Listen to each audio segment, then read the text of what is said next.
Weird. We can't all make declarations of hatred at the same time. Hi, everybody. There are dozens of us. Dozens! 你好中国，你叫希娜，我爱更尊重中。Shield up. There's nothing sacred. Now, wait a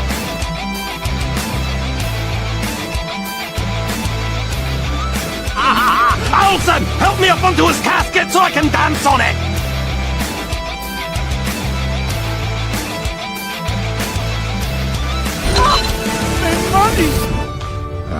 I don't care. But how did you ever find us? Oh, easy. We just read the screenplay you left us. And Hispanic people, too. Globe gold! Globe gold! Globe gold!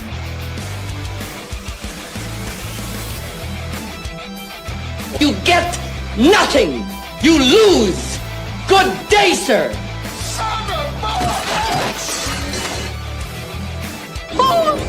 I'll help you. Everything is sexist. Everything is racist. Everything is homophobic. And you have to point it all out. Just when I thought I was out, they pulled me back in. Huh? Zappuccino. All right, it is Thursday night in Tooney Town, and that can only mean one thing. It is time for my favorite night of the week, folks, because it is time for Tooney Talk TV. Folks, my name is Marvin, and I am the Movie Monster. I am thrilled to welcome you guys back to another week of pop culture conversation and really just kind of general conversation, as it always does degenerate into. Big thanks to everyone who tuned in this morning for our inaugural episode of Marvin Movie Monster in the morning. That went very, very well. Very happy with it. I think we're going to do another one very soon, probably as soon as Monday. So that's going to be a lot of fun. But we have a lot to get to tonight, and I can't do it alone. I need the greatest team ever assembled in the history of pop culture podcasts. I need the Tooney Town Titans. Titans, go!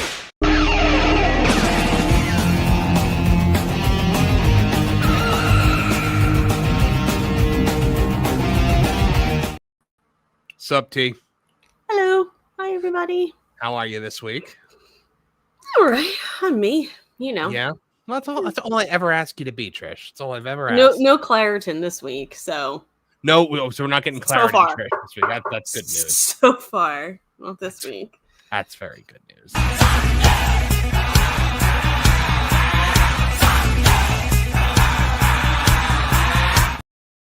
Nolan Thunder is here. Nolan. Hello, everybody. How's everyone doing tonight on this fine Thursday evening? Doing good. I see you're all decked out in your Super Nintendo World gear. Very nice. You were just in Universal. Yep, we don't have a TGP stream this week, so wanted to bring the spirit going alive a bit at the gaming news because it's been a bit crazy. My internet is a little bad today, so if I walk on anybody, I do apologize. Yeah, I can definitely tell. We'll talk a bit about Universal and your experiences there in a little bit, but first,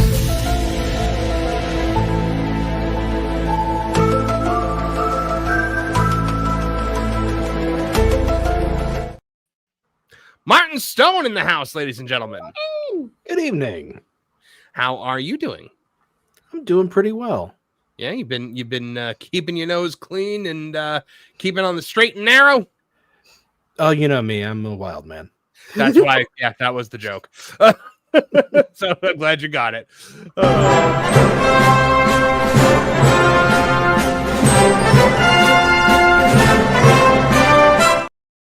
Lauren! You're muted, Lauren. It's all right. I hadn't said anything. I was just laughing. Oh, okay. Well, I like to hear your laugh. It makes me laugh. Ooh, that was just unsettling. Yeah, really. Hi, Aldo. Lord, what's going on this week? How are you? Nothing really worthy of commenting on. I'm just waiting to get through the end of Friday and coast into the weekend is my hope. And we lost Nolan. We did lose Nolan. So Kevin Apollo, I believe, has said he's going to try to come and be here a bit late today. But we do have a special guest this week. I'm very, very excited. Typically I am very shy about asking people to come on the show just because I don't think the show is big enough yet to be worth the time of some of our friends with larger channels. But I'm very, very excited because, well, here he is. Who's that Pokemon? It's the one and only Paul Shadow, ladies and gentlemen. Oh, I am Mr. Infinity. What are you talking about? Oh, hello, Mr. Infinity. Welcome. I am Mr. Infinity. I appreciate you being here today, Mr. Infinity. I am everywhere. I'm infinite. Right. I am doing 83 streaming shows as we speak. More than Tom Connors. I beat him. Are you related to Comcast Xfinity? No. You might not have gotten that as a Canadian Infinity. I'm infinite. I know every joke. Of course. Do not wipe my ass with your ignorance. You know the joke before we even say them, right? Yes. I just have to get the car keys and we can drive out. Infinity still needs to drive a car. That's a beautiful car, Trish. Yeah, it's an Infinity, right?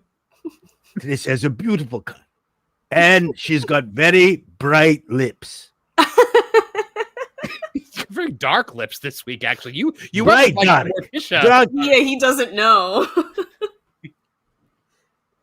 You have lips. This is goth me. Right? Yeah, swinging a miss there, Mr. Infinity. We'll let it slide. It's okay. I will be right eventually. Oh my goodness, Shadow, how are you, my friend? Sorry. All good.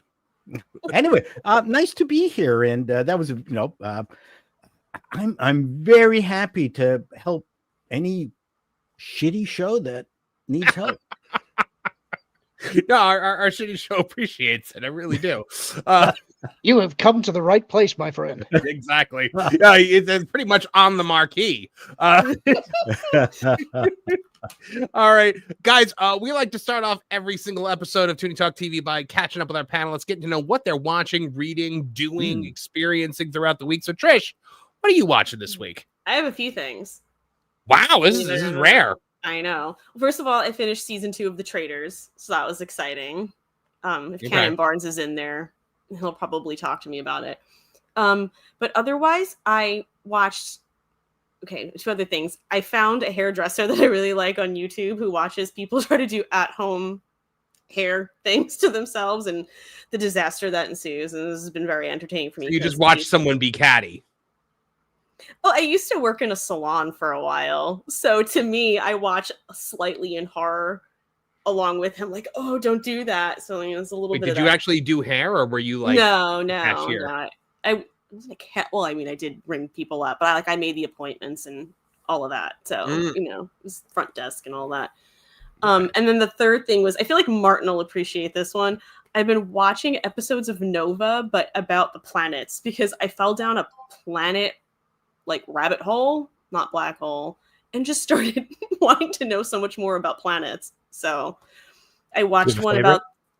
Do I have a favorite? I mean, other than Earth, I'm fond of Earth myself. Well, it's really funny because when I was really little, my mom used to be like, "What planet are you from?" And I used to go, "Jupiter."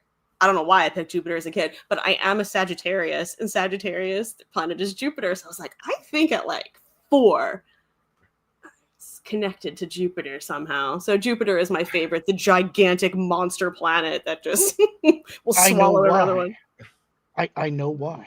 Why? Girls from Jupiter are more stupider. Bingo. I want to say playground burn, something. Lauren. It was a sick playground. I will say that Sailor Jupiter was the hottest. She was the tomboy of the group. And yes, my daughter Haley and I would get up 6:30 every morning and watch all the Sailor Moons. I know them all. One of the first things that Kevin Apollo and I bonded over in our friendship 20 years ago was Sailor Moon. And it was just like two guys who loved Sailor Moon. Sailor Mars was my favorite, though. Yeah. Good man. The ability to do all that in sensible pumps. I mean, Sailor Mercury had the short hair. I kind of liked her dark blue hair. My wife's sister-in-law is from Japan, and they have a Sailor Moon musical, like a full-out really Sailor Moon, which never come to North America, but it is mammoth. That's a very, very big deal. I mean, it's an unbelievably bad anime, but it's oh yeah. I mean, it's just so great. It's Tuxedo Mask. Yes. Ring! Exactly. Just a little domino mask, and nobody ever knew. That's right. That was the thing with Mr. Canoehead. One of the things I wanted to do with Mr. Canoehead, he wore glasses as his secret identity, and no one could tell who he was on the canoe. No, he wore it under the canoe. That's the joke. The joke was he had glasses, and he would take it off, and people would go, "Oh my God, it's Mr. Canoehead!" I mean, to me, that was the funniest thing in the world. I concur. I think that's very funny. Sailor Mercury, though, I assume he has behind. the same magic that Clark Kent has that like causes people to think his glasses or something else. Well, I just found out about that now. I mean, this is a Canadian superhero, super discount. Like, really, all he can do is hit with his gunnels. Although he was able to dig at super speed to the center of the earth to attack the mole people. Oh, and then if he spins really fast, he can fly, like those little things which you go like that with your like a helicopter. You know, the one in the stick, the little I love those toys. Yeah, so that's was Mr. Canoehead, except I couldn't do that because I throw up easily. It would have been bad. That would have been bad. It would have. Nolan Thunder, what have you been watching this week? Or I know you went to Universal. Oh, yes. Actually, so I haven't really been watching a show, but as per usual, I've been binging a brand new YouTube channel. And this guy is actually one of the best YouTube channels I've actually ever found. His name is Farrell McGuire, and he talks about a lot of horror content on the internet and just mysteries in general. And the nice thing about him is he kind of reminds me of like an old school YouTube channel in a way, to where they kind of cut right to the business. They don't have like a lot of fluff or filler for the algorithm, but at the same time, it has that kind of mystique of early internet, to where it's like there's almost like an art to it. Maybe it's because of, you know, like the old style of editing, or maybe some more film influence as opposed to YouTuber influence. But the dude is like a mastermind of telling a good story. He did a whole video on Live Leak and about the impact it made on American culture, and it was a darn good video. So if you like stuff about scary internet stuff, I highly recommend the dude. I actually hate things about scary internet stuff, so I'm going to give a wide berth to that channel, Nolan. Thank you very much. What, you don't like my channel? Is that what you're saying? Huh? Martin Stone, what have you been up to this week and watching? I haven't actually been watching anything, but I've done a lot of reading this week. I think the last two Codex Alera books by Jim Butcher. The first two Jack Reacher novels by Lee Child. Actually read Razor's Edge, the Star Wars novel. Which one? Razor's Edge. I don't remember that one. It takes place right before Empire. Oh, okay. Excellent. Lauren, what have you been? What media have you been consuming this week? Kind of like Martin, I haven't really been watching much. I am prepping to watch for the genre guys. We're going to do a double feature that I've wanted to do for a while. We're going to be doing Vertigo, followed by High Anxiety, which I think will be kind of fun to do back to back. Oh, that is fun. I've also been reading an old novel that was one of the inspirations for Indiana Jones. It's Jim Grimm, which was a character that was created by Talbot Mundy, if you're interested in the old pulps. So that's what I've been up to. Awesome. Paul Chatto, what kind of media have you been consuming over the last week? Well, I've been enjoying Only Murders in the Building. Oh, is that any good? I see very it. Good.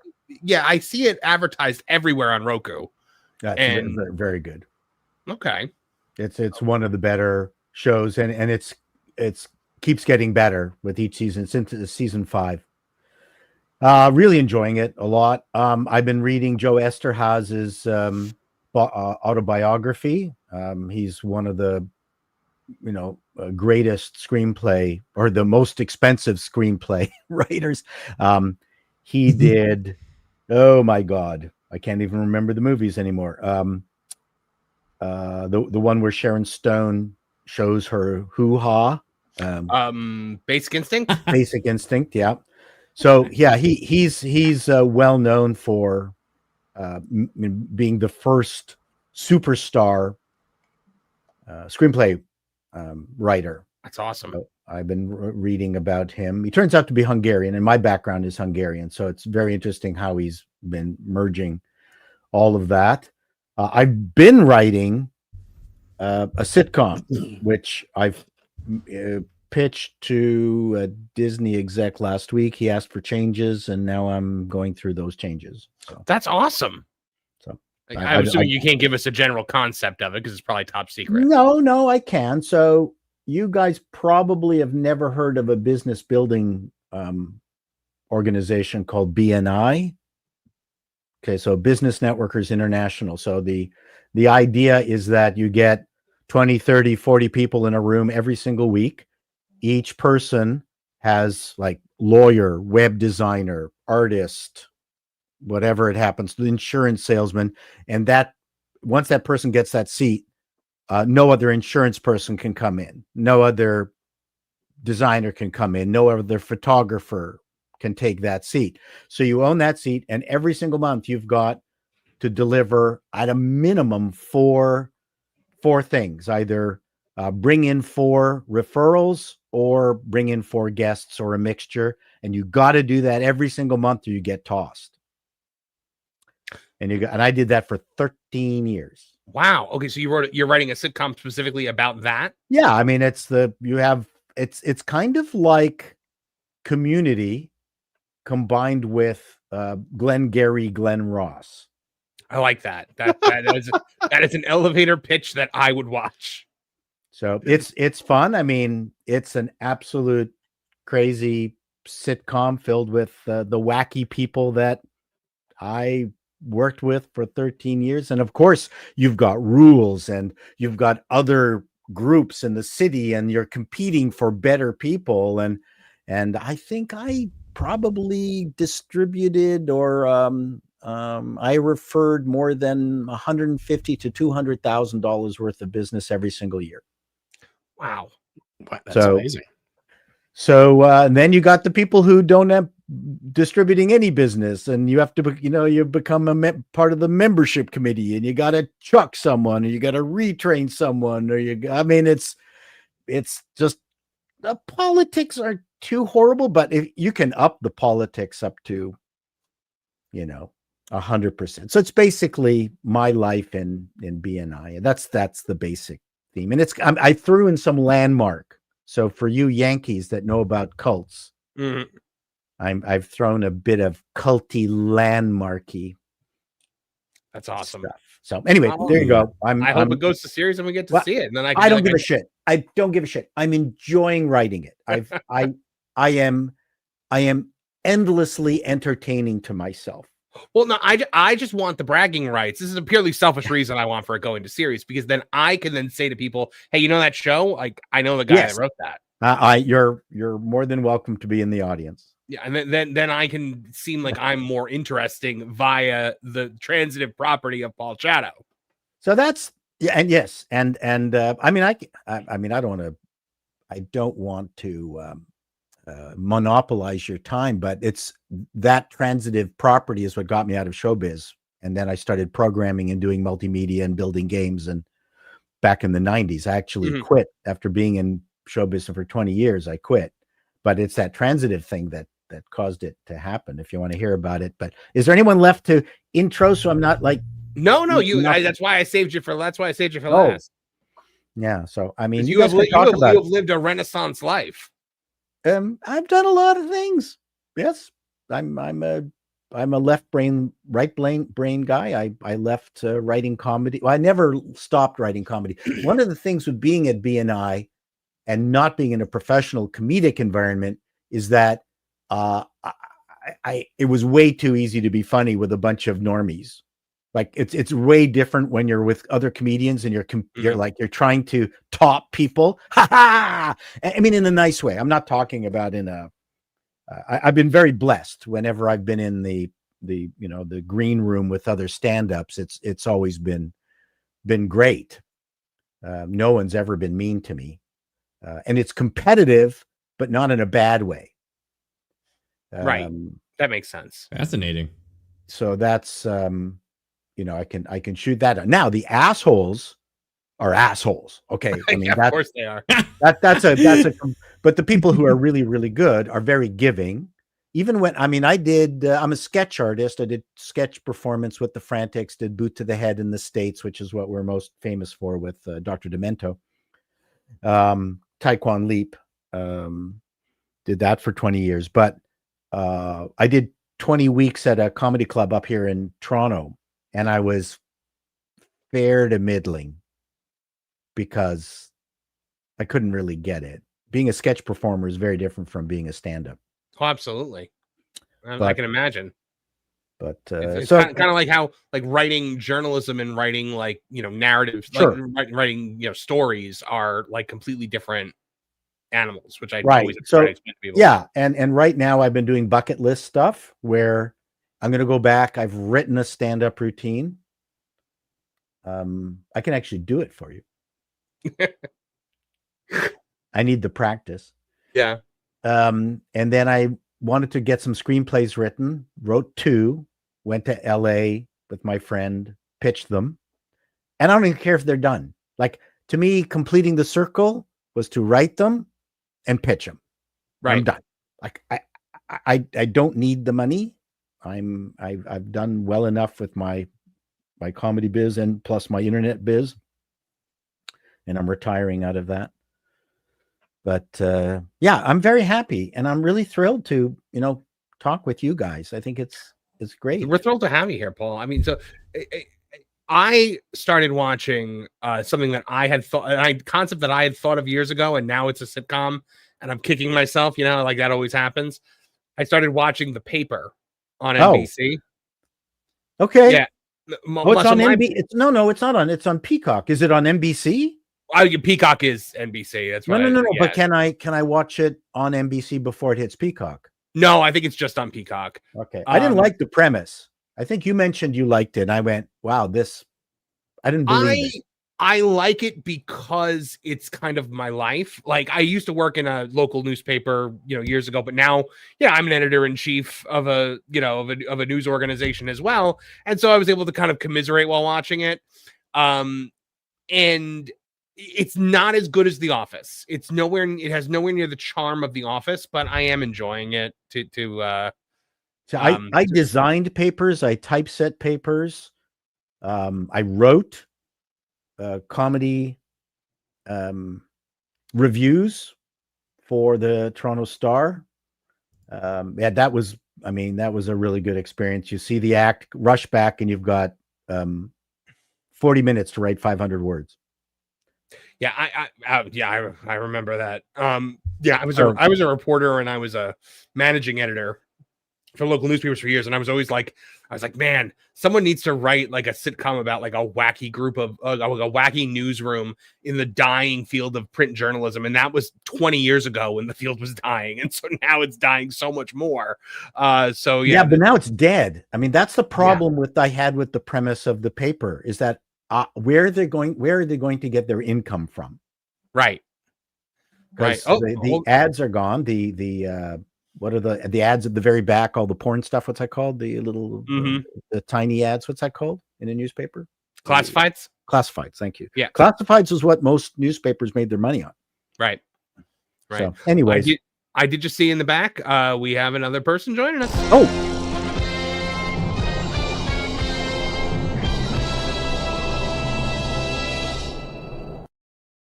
There he is. He's alive. Ladies and gentlemen, he lives. What's going on, gang? What are we talking about? This sounds interesting. Me. Right now, me. Only me. We're dealing with the life and times of Paul Chato, Canadian Renaissance man. Oh, that's awesome. Kevin, give us your review of Paul Chato stat. Oh, have you researched me yet? No, yes. I'm just getting in. Kev, we've missed you, buddy. It's been a couple weeks. We're happy to have you back. Yeah, it's been something. But hey, I'm looking to reclaim, rebuild, and re-strategize. It's time to restore some balance. So right, and then I have to go back in 2 weeks. But hey, it is what it is. Of course, yeah. So the other thing that I've been watching this week, wife and I've been rewatching Stranger Things. Because the finale's coming out. We started rewatching Stranger Things, and I was like, okay. I was trying to be strategic about it. I'm like, it comes out end of November. It comes out November 26th is the new season. And I'm like, okay, so if we start watching now, we'll be able to like sync it up, and it'll probably take us to November 26th to get through all of it. We have one episode left. So we did not time that out correctly. Forgot how bingeable that show is. A really bingeable show is Grimm. You know what? I never watched Grimm. Kevin, did you watch Grimm? Please, no more ideas. Please, no more ideas for things for Marv to watch. Please, I'm gonna have a stroke. Like, please, just let him focus. So let's say you took Supernatural, but you added more the police procedural edge to it. Oh, that sounds way better than Supernatural. I think maybe I'll watch Grimm. Yeah, these fairy tale creatures are wandering around our world, and they look exactly like us.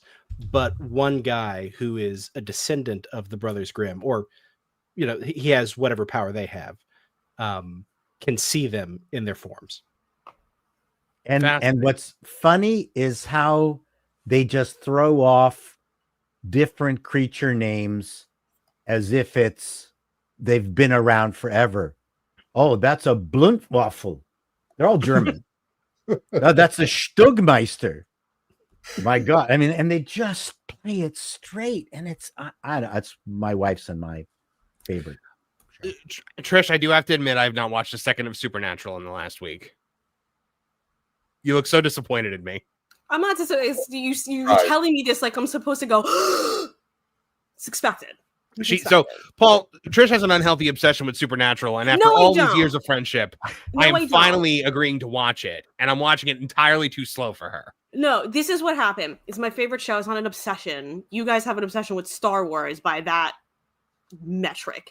Okay. A lot of us do.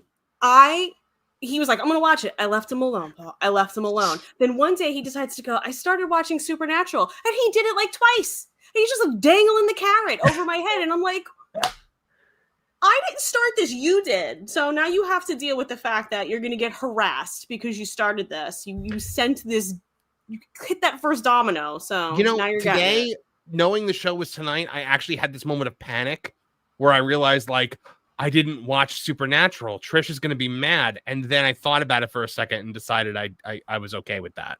Yeah. It's okay. I'm going to give up. It's all right.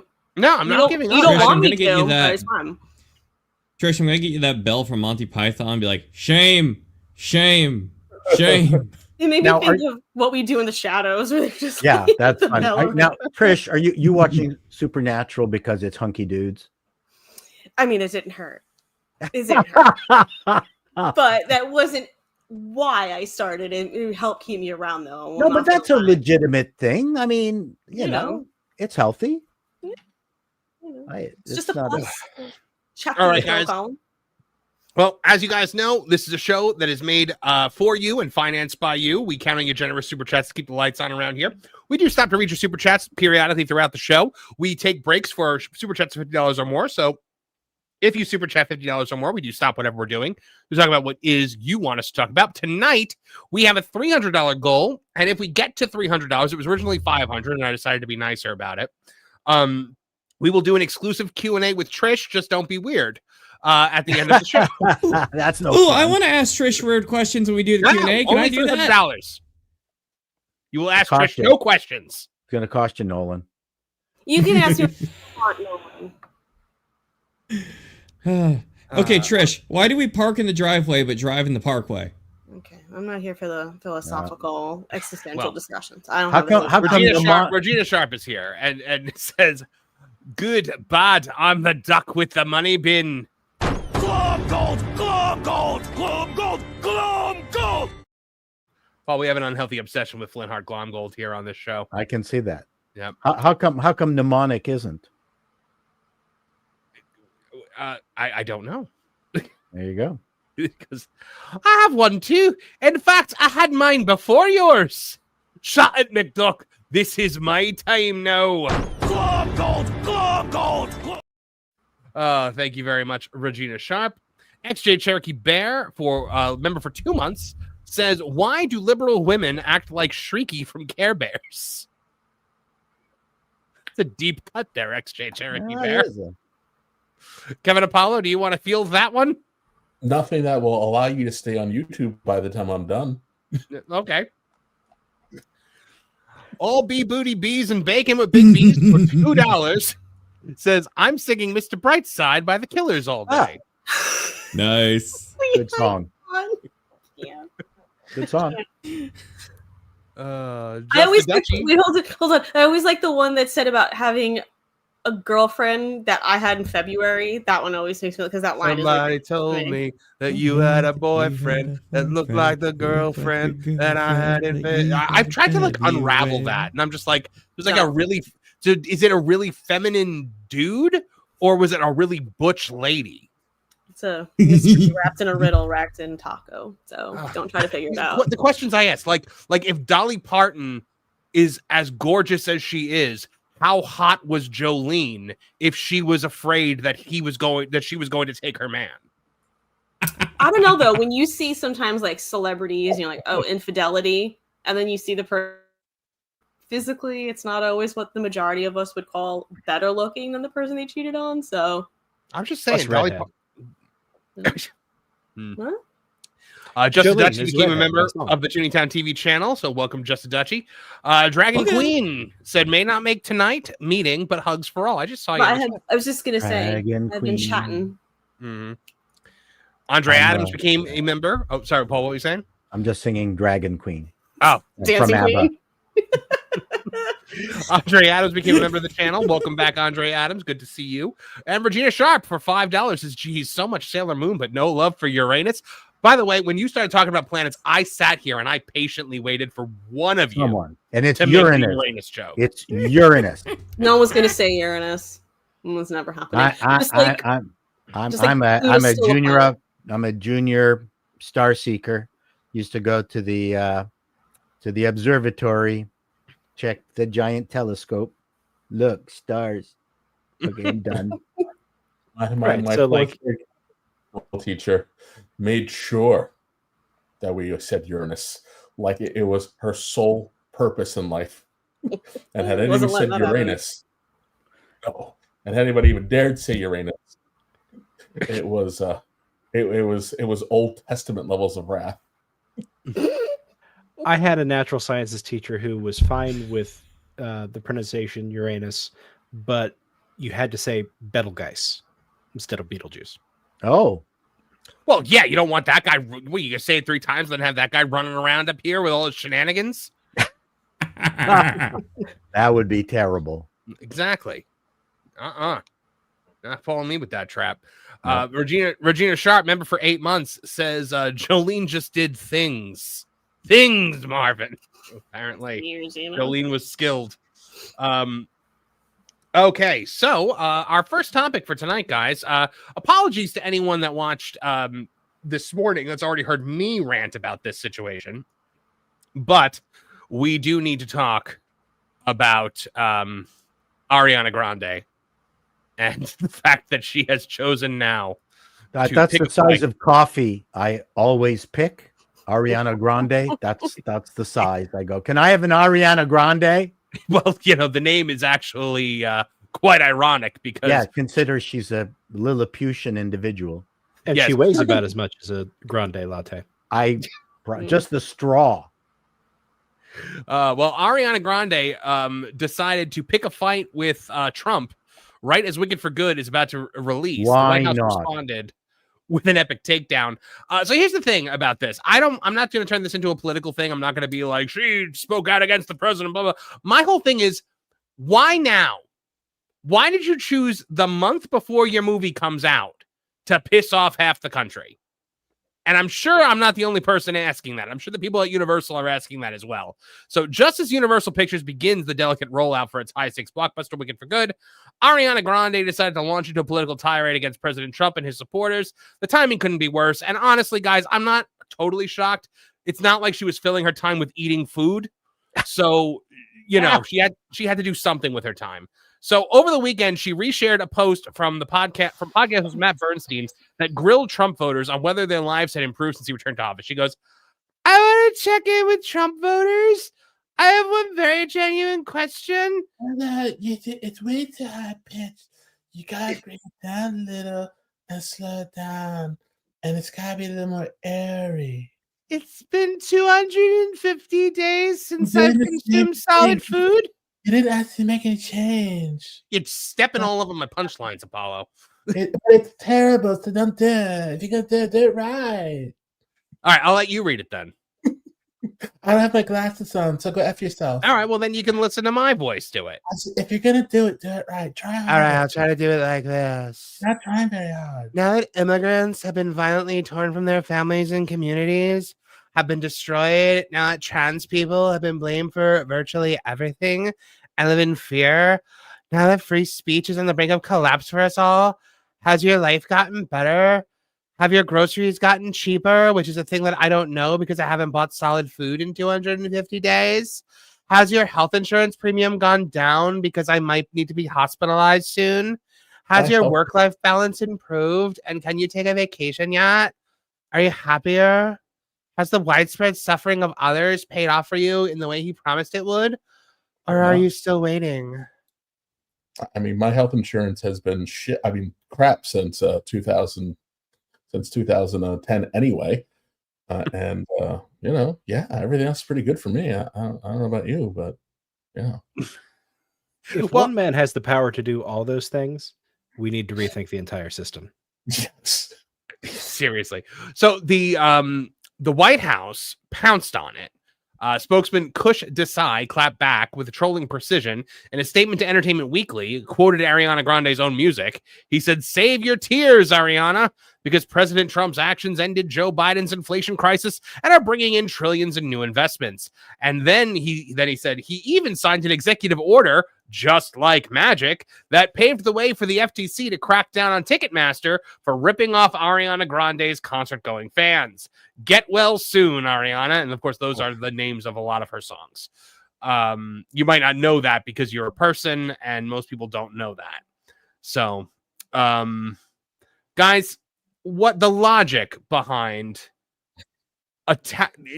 making divisive political statements, going full Rachel Zegler just a month before a movie that Universal is probably really banking on? I think part of the reason she does this is because she can. Because I believe the reality is that she is a much more powerful celebrity than Zegler even dreams of being. Her music career alone, she's got a lot of people who are going to agree with her on her political side of the spectrum.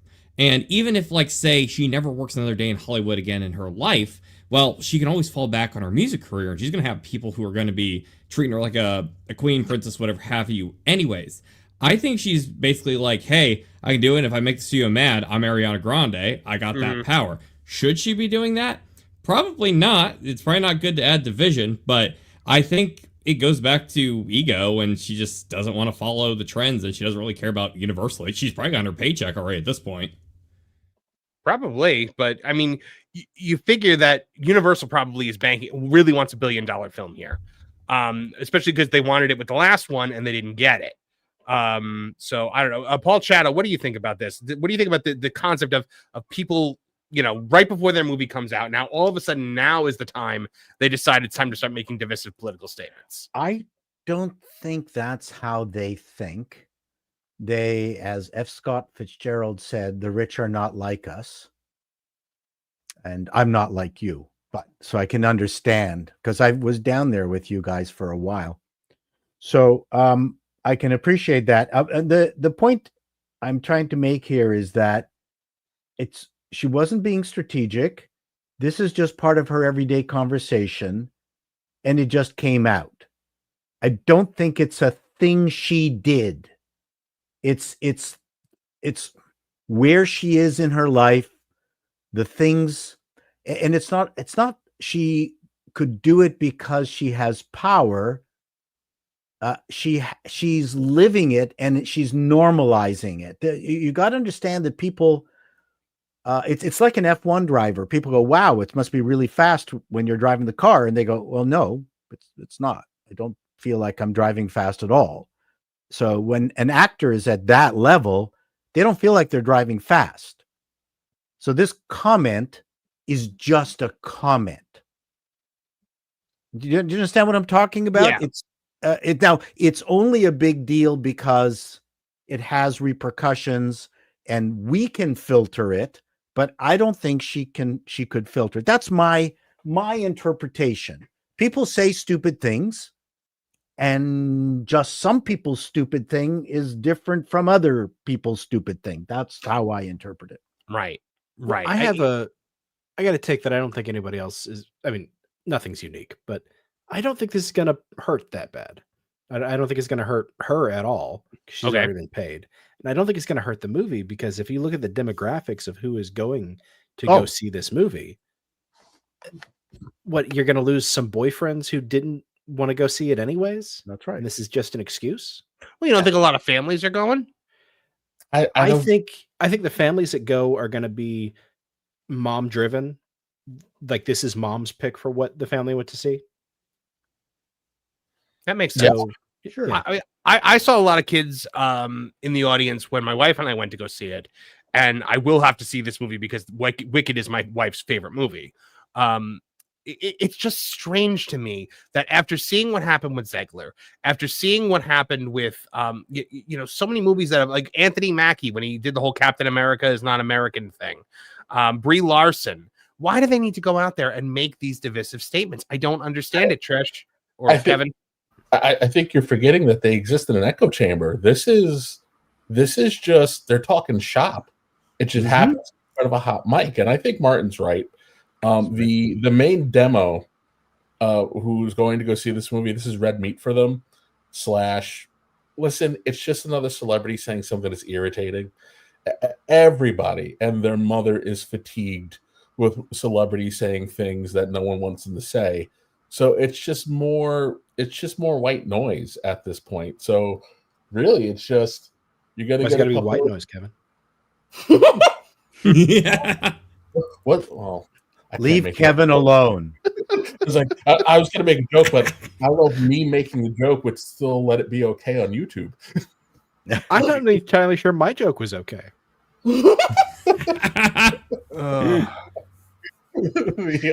See, the thing is, and as Kevin said, she lives in an echo chamber, and these are the things that they talk about. But the assumption is that everyone else is also in the same echo chamber.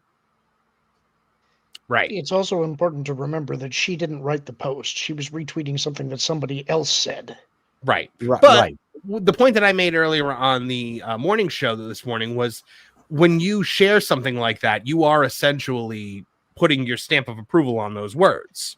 Sure, and it definitely got more eyeballs on it because it was her that shared it. But I think that when you're doing something like that, a lot of times if you're scrolling on your feed, you may like or share something without paying any attention necessarily to who said it or even all that much to what it says because you just see it and you think, oh, this is interesting, and you retweet. And I would guess she wasn't thinking about it the same way that she would if she had written it herself, is what I'm getting at. I'm not saying that she doesn't agree with it or didn't know what it said, but I don't think that she was thinking about it the same way that she would if she was the one to construct the post. Well, and you know what? She also probably wasn't expecting the White House to directly respond to it. No, and the only reason that they did is because it got eyeballs on it because she retweeted it. So, yeah. Trish, what's your take on this? Whatever. She's talented, but I don't really feel I don't feel like I need a morality lesson from the donut licking man stealer. So, donut licking man stealer. You didn't hear about that? Sorry, what? Well, I know she stole. I know that she took someone's husband during Wicked, but She was in like it was on camera. I'm pretty sure Martin and Kevin at the very Yes, I least have to remember know this. this. And she was I like, remember. she just like started licking donuts in a bakery, and she What? didn't buy them. Yeah. So this bakery was technically closed, but they let her in, and somebody was filming with their camera or recording, and she was talking about how much she hates Americans while she's licking donuts. oh my god, I hate Americans so much. Licking donuts because she can't actually eat the donut because then she might gain an ounce of fat. Actually, this was before she started looking Yeah, this is over a decade ago. alarming. Well, maybe this Yeah, was she the doesn't know. slow descent toward her, now that I think about it, concave bird chest. she was talking about how fat Americans are while she was licking donuts.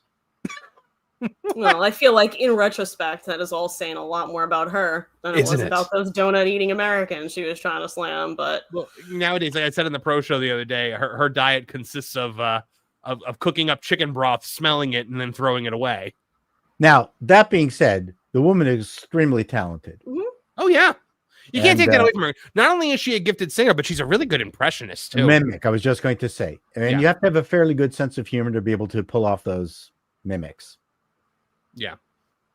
And I liked the Wicked movie. I thought she was the best thing in it. It was really funny to me because Cynthia Erivo tried to sing like a pop star, and Ariana Grande just did a Kristen Chenoweth impersonation. And so the pop star sang like a Broadway star, and the Broadway star sang like a pop star. It was really, really weird. I didn't think Cynthia Erivo was good at all in that movie. I had a very controversial take where I said instead of being Snow White, Rachel Zegler should have been Elphaba because she probably Agreed. would have done a good job in that role. But that's just me because I was a theater kid. Well, all I right. mean, with Erivo, you've got some. I thought that Skyrim and the Hargreave. I went, wow, they hired a Hargreave. Well, what they did was they hired Cobra Commander.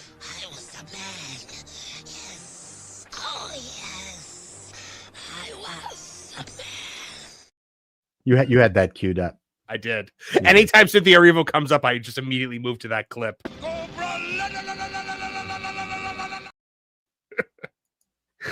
Oh my goodness. Let's see. XJ Jerky Bear checking in for $5 says, too bad Ariana did not pick a fight with Dan Schneider. Oof.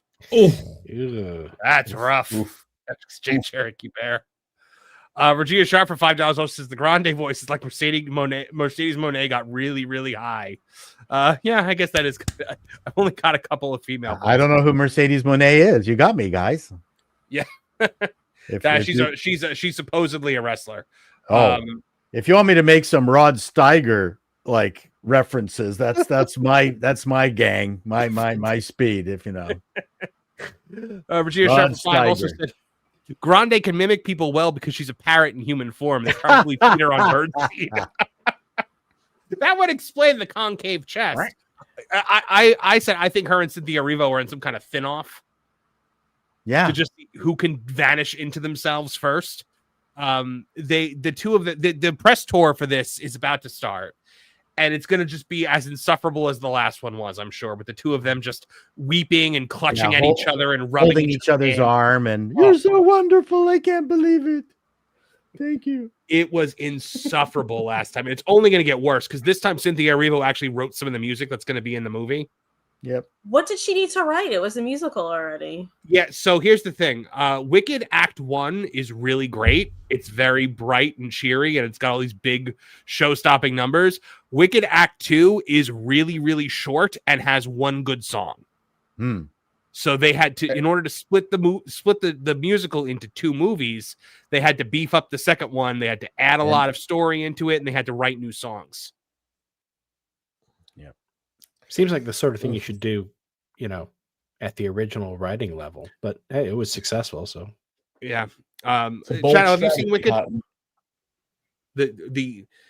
I the only person that's seen the Broadway show here? Oh, I'm super cheap. Yeah.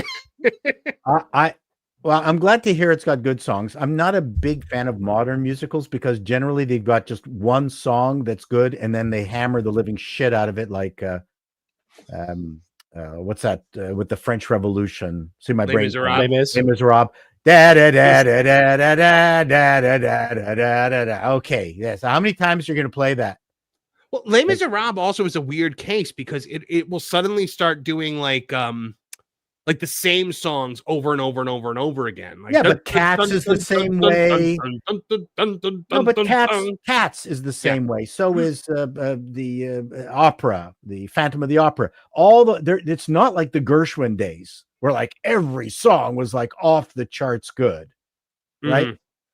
I'm kind of a Gilbert and Sullivan guy. Yeah, Gilbert and Sullivan too, if you can just say it as quickly as you can possibly can. Exactly. But yeah, fantastic stuff. I'm just not a big fan of it. Although one musical, a live musical that I saw that probably you guys have never heard of is Shrek. It was fantastic. I like the Shrek musical. You've seen it?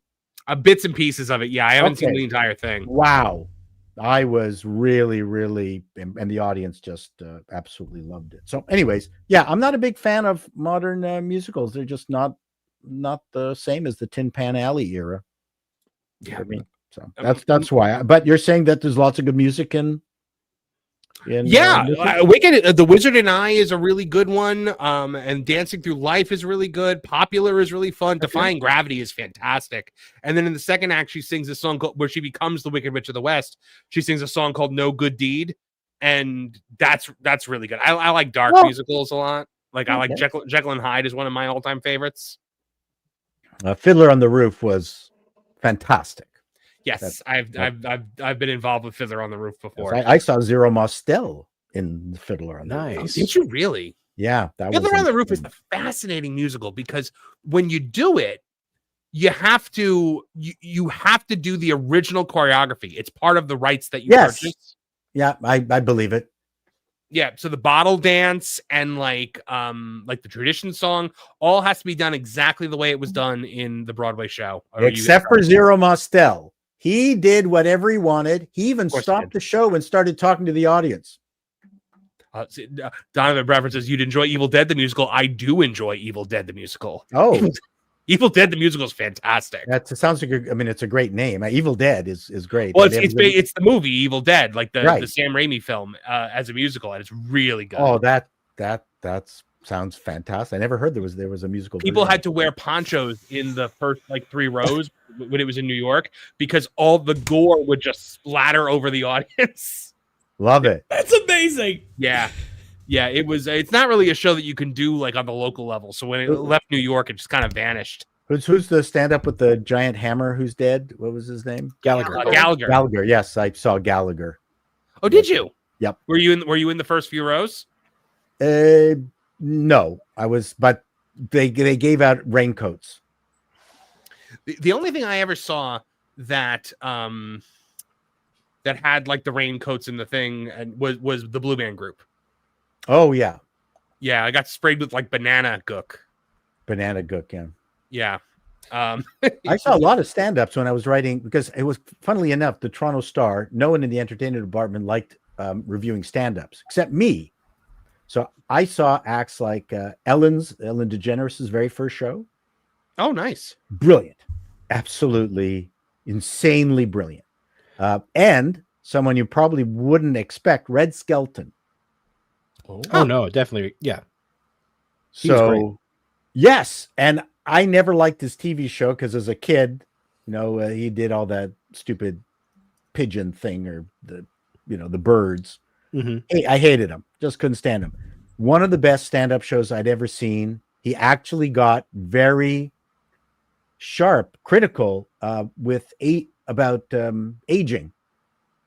And did just some very scathing jokes about how the older people were treated. But oh man, it was a clinical exercise in how to entertain people. Paul, let me ask you, what do you think about Nate Bargatze? Love him.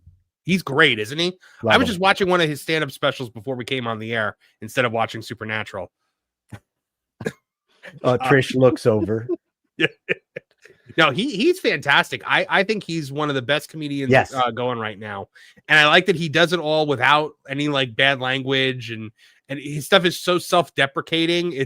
I just think it's really funny. He is good. And is he one of the guys heading over to Saudi Arabia to suck cock? Is that one of the comedians? I know what you're talking about. Paul, I did say we do keep it PG-13 around here. No, you did not say that, but I did in the back. I'll from here on in. Oh, there it is. Oh, by the way, Paul, we keep it PG-13. Fuck yeah. Good. I'll do it. Oh my goodness. I'm just a 72-year-old man that's just like driving around the road, can say anything he damn wants. No, my apologies. All good. I will contain myself. Somewhere Lou Wasserman's ghost is going, come on. Yeah, if Lou is watching right now, he's just you're like WDW. You're one of these. Well, no, he does PG. I try to do PG-13. PG-13, okay. Yeah. He can only rein us in so much. Yeah, I gave up that fight a long time ago. Oh, you should hear the things I say in the back. It's just awful. Oh, yes, Mark's the worst of all of us. We have no idea. Oh my goodness! Donovan Brass. As long as all you're doing is talking at the back and not mounting, we're fine. Paul doing his best Clint Eastwood and giving 0 Fs. Where's my Torino? Where's my Torino? I want to get my Torino. Oh my gosh! I looked right at Kevin. On the wrestling channel, we have taken the gloves off when it comes to language. Okay. So my mom was a huge wrestling fan in the 60s, and all the wrestling that came out of Hamilton, Ontario, which was Steeltown, we had wrestlers like Sweet Daddy Siki and Gorgeous George. I love Gorgeous George. You knew about Gorgeous George? Of course I knew about Gorgeous George. Okay. Everyone does. Right out of Hamilton, Ontario, all these and Whipper Billy Watson. Yeah, all these kind of chunky guys with the Sheik. Oh, we hated the Sheik. Yeah. We hated the Sheik. He always had some what is it called when you hide some implement in your trousers in your foreign object. Foreign object. Yeah. Oh no, he's pulled out the foreign object. They call them international objects now, Paul. That's right. We call them undocumented immigrant objects. Yes, that's what we call them now. Undocumented objects. Undocumented objects. Canadian wrestling is a genre all its own, and I've always loved that. Like, like with Stampede and Stu Hart and they're all, and everyone is like really chunky square. Right. No one's got a waist. I mean, we have the waist, but you know what I mean. They're not shaped. I mean, without a waist, then there'd be either space or physically there's a waist, but you just can't see it. What would I do? You just have to really look for it. That's right. But they don't have guts and things like that. I mean, that was also the good old days where people were not training all the time. They'd be smoking and drinking. I mean, and hockey was like that too. When we had only 6 teams, the first 10 games of every single season was crap. Because they're all like smoking and drinking all through the summer. And then it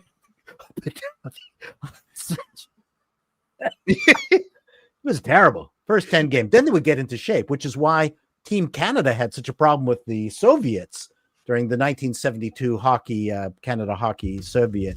And for Canada, I know you Americans don't give a shit, but I mean, that was the greatest moment in Canadian history, was beating the Soviet Union on the last shot. We had our own beating the Soviet Union in hockey story. Oh, that's true. That's true. The Miracle on Ice. Miracle on Ice. Yep. Yeah. Yep. But I thought that was the Ice Capades. Oh my goodness. Oh, I did go to one of the Miracle on Ice kind of Ice Capade things in Detroit. So as a Canadian, it's so funny to go down to watch stuff in the United States, because we're watching Disney on Ice, and you could hear "It's a small world after all" through the speakers as you're like lined up and you're going in, and then suddenly an announcer says, "Do not bring guns into the stadium. It's a small world after all. Do not bring semi-automatic weapons into the stadium. It's a small world after. And I'm howling with laughter. And like all these Americans who just, okay, guns, right. Mass shootings, right. Okay, no, right. It's fine. We're not exactly putting our best and brightest up on the border. Yeah, not really. Just how do you juxtapose someone singing or like playing It's a Small World while an announcer over that song talks about weaponry? Right? It's no the 9mm dream. Lugers. Leave it with the woman at the desk as you enter. You'll get it back on the way out. That's right. We'll give you a chit. Here it is, like number 53. That's right. Check your weaponry. Check it. Yeah, they were asked to. And no umbrellas. That was the other thing. You cannot bring umbrellas. What's the dangers of the umbrella? Is the penguin attending the show?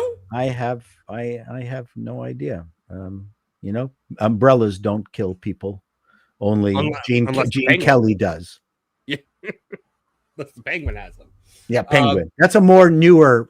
Gene Kelly again. I'm making old references. Like I got the Gene Kelly reference as well. I know you should have. We were just talking about Singing in the Rain like last week, weren't we? Yeah. I'm singing. I tend not to like movies or TV shows about show business. Oh, really?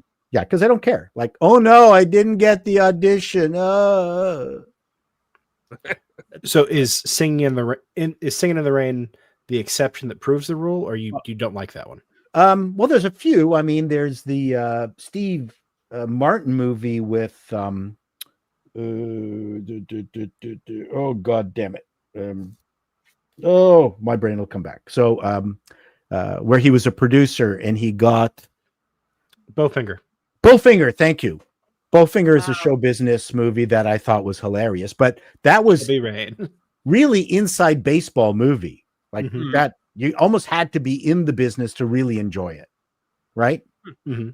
So that was good. But yeah, I just find that show business, Hollywood does movies and TV shows about the writers and about acting, and I just don't care. I lived it, and I don't think it's something that everybody can really relate to. Well, I get that. I think whenever you're around something in a professional capacity, correct. You find people used to for a long time. My job was I was ghostwriting novels, and so I was literally writing a full novel every single month for several years. Okay, and people were trying to get me to play Dungeons and Dragons. And they're like, no, it's great. You create these characters and these stories. And I'm like, dude, I do that all day, every month, every day. 80,000 words a month. I'm not doing this again. No, that's right. Exactly right.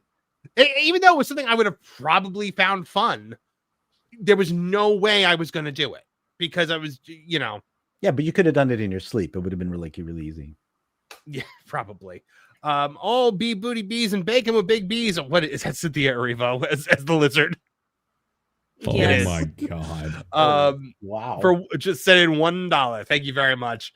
Regina Sharp for 5 goes, Chato's like awful. Awful is one of my co-hosts on the wrestling channel. Demonetization as far as the eye can see. Uh-oh. I'm a bad boy. I'm sorry. Oh my goodness. All right. So we have another topic. This one infuriated me today when I read it. And as far as I could tell, we were one of the first outlets to run with this because this interview came out on the 29th and I just think nobody read it. Okay, shoot. James Gunn calls fans racists and admits he has no oversight from WBD on DCU projects. So James Gunn, when in doubt, blame the fans. That's been Hollywood's favorite play for years now. And every time a franchise stumbles, people will say racist, sexist, or toxic. In a recent GQ interview, James Gunn addressed the reaction to Peacemaker Season 2's alternate Earth twist. The alternate reality John Cena as Peacemaker has been escaping to all season is actually Earth X, which is dominated by Yahtzees and even includes fascist symbolism on the American flag. I'm being very, very careful with that. And I'm not going to have that on screen for very long. Instead of acknowledging... What was that? Yahtzee. Yeah. Instead of acknowledging that some fans simply didn't like the direction, James Gunn went on the offensive, calling them racist. I have a few racists that have called me polarizing, but I'm okay with being polarizing and letting racists fall to the wayside. He said, people have loved this episode the most, so it's exciting. So just more of the same. But then he said he admitted just how much authority he has. He says, speaking of Peacemaker, he says, I really do whatever I want with Peacemaker. And I mean, in one respect, I do whatever I want with anything because I'm able to make my own decisions and I'm my own boss. Now, he had said this before when there's the rumor going around that they were cutting large sections of Superman. And he was like, well, they couldn't do that if they wanted to because this is DC and I have control over it. So, blatantly calling fans that don't like your work racist. I mean, have we learned nothing, Kevin Apollo? No, James Gunn is, I was trying really hard, right? Because I want to know why you focused on Kevin about racism. Well, he's our ebony shield. He has to go first. Oh, okay. Oh, thank you. Yeah. So when this story first broke and people were losing their minds, I made it went on my way to go, okay, listen, if you are a leftoid who is using this as some kind of weird validation that we are now living in a totalitarian state and Nazism is here in America, you are a Tylenol addict. If you are someone on the right, who is screaming that this is some kind of leftist attack / dog whistle, I need you to sit down and just take a breather, because EarthX has been around since the early 70s, and it has one of two reveals. It is utopian until you walk outside and you see the symbol that we can't talk about unless you change the direction, switch the bottoms, point out that it becomes a Native American symbol. Or it is a ravaged hellscape, and you find out that all the heroes are dead, or they're twisted mirror versions of what you expected to find. So this twist was, if you knew anything about comics, you should have seen the twist coming a mile away the closer you got to the episode, given what we knew about his father in the first season. So I was like, there's a whole lot of nothing here other than people just wanting to scream into the sky and be like, it's my turn to be outraged. And then James Gunn goes and pulls a James Gunn. Yeah, I had no issue with... I've had issues with many things in Peacemaker because the show is just terrible. It's terribly written. The jokes are not funny. And it's just James Gunn at his James Gunniest. I had no issue with this twist because, again, it is Earth X. And he confirmed in this interview that it is Earth X. What I had the issue with was when he started calling people racist who didn't like his thing. I mean... The guy I wrote an editorial today on That Park Place, which was before I even saw this interview. And I mean, the title of the editorial is simply just James Gunn needs to shut up, because he does. He needs to shut up. He needs to go away.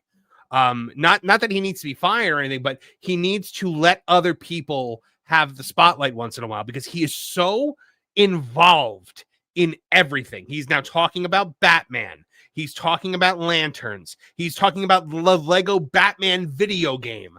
Like, Kevin Feige, for all of his faults, doesn't do this. He's just an egomaniac behind the scenes. James Gunn doesn't want to be Kevin Feige. He wants to be Stan Lee. Kevin Feige has no talent. James Gunn actually, at his worst, can produce something. Yes, creative. I agree. So here's my question to you guys.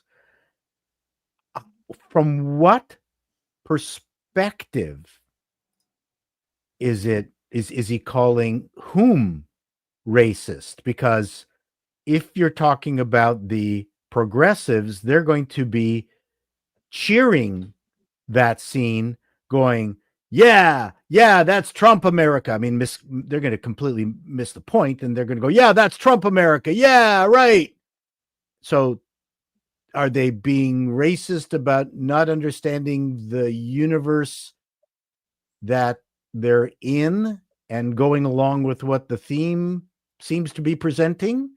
Like, I don't understand who's being racist in this. Sorry, correct me. I mean, anyone who disagrees with him or criticizes his work is racist. Oh, well, he said racists are calling him polarizing. But that's bizarre. Well, polarizing is fine. But especially anybody who leans right. Yeah, but Ironically, if you're leaning really far right, you're going to be cheering the white people running after Leota, right? Right. Well, and that was what confused me about it too. They're presenting it as an idyllic place. So you would think people who were in favor of that awful ideology would go, yeah, it'd be an idyllic place. Of course it would. Well, I go that's where we cross the Rubicon, and all the to quote Culture Casino, all the baloney sausage lunacy comes together, and they get unified because yes, the super crazy rightoids who dwell in that swamp are like, well, yes, it would be utopian. And then the super crazy leftoids would be like, yeah, but well, isn't it great that the government controls everything? And then somehow we watch them come together in perfect harmony, and everybody's sane's going, what the hell happened? It would be perfect if she was running away with a Jew. Then it would be absolutely perfect. But here's the thing. I don't think this is a right-left thing, and I'm not going to both sides this. I simply don't think, other than a vanishing small minority of people in this country, they have no love for that ideology. And in fact, that ideology is National Socialism. Mm-hmm. It's not a right thing. No. It's a nut job thing. And there are nut jobs in both parties. That one I will both sides. But when it comes to that ideology, people immediately go, that's right wing. Well, it's right wing fascism, because in Europe, right wing means nationalist. Yes. Personally, when Leota was running from all the white people coming out of their houses, I was howling with laughter. That's kind of fun. It did look kind of funny. I thought it was absolutely jiggly boobs funny. I mean, holy smokes. Well, especially it was like almost comical because like Peacemaker's brother gets out of the car and goes, "Oh, black, one got out," and I was like, "What?" Yeah, I thought it was so overdone, and all these people coming out of their house. Oh my god! I don't know. It's like people have never seen Blazing Saddles before, and at the end of the day, it's like it kind of talks to the biggest problem that we have right now, especially in social media, is that people have forgotten how to enjoy things. Good people point. forgot how to laugh at things. And this is where James Gunn constantly steps in it. Because James Gunn, for a very long time, until he played the role of the arsonist who got burned in his own fire, was someone who made a social media, I almost want to say living, out of saying, if you lean right, you are a Yahtzee. If you do this, you're it was like he lived to do it. So anytime anything got said, you naturally go, okay, well, this is his opinion on it. We know exactly who he's talking about.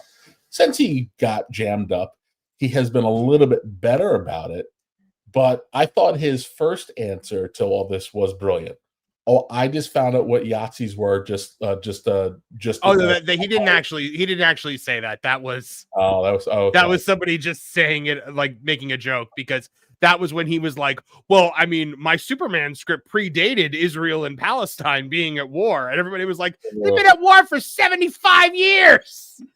So it's like all he had to do was kind of just say, just keep his mouth shut, and point out the fact that Earth X is an established thing. It's a go-to, and as much as he hates acknowledging its existence, they did a whole big Arrowverse crossover on it just a few years ago. So like there's nothing here, but he had to go throw kerosene on the fire because old habits die hard. It's whatever the dumbest way of dealing with something is, that is what James Gunn is going to do.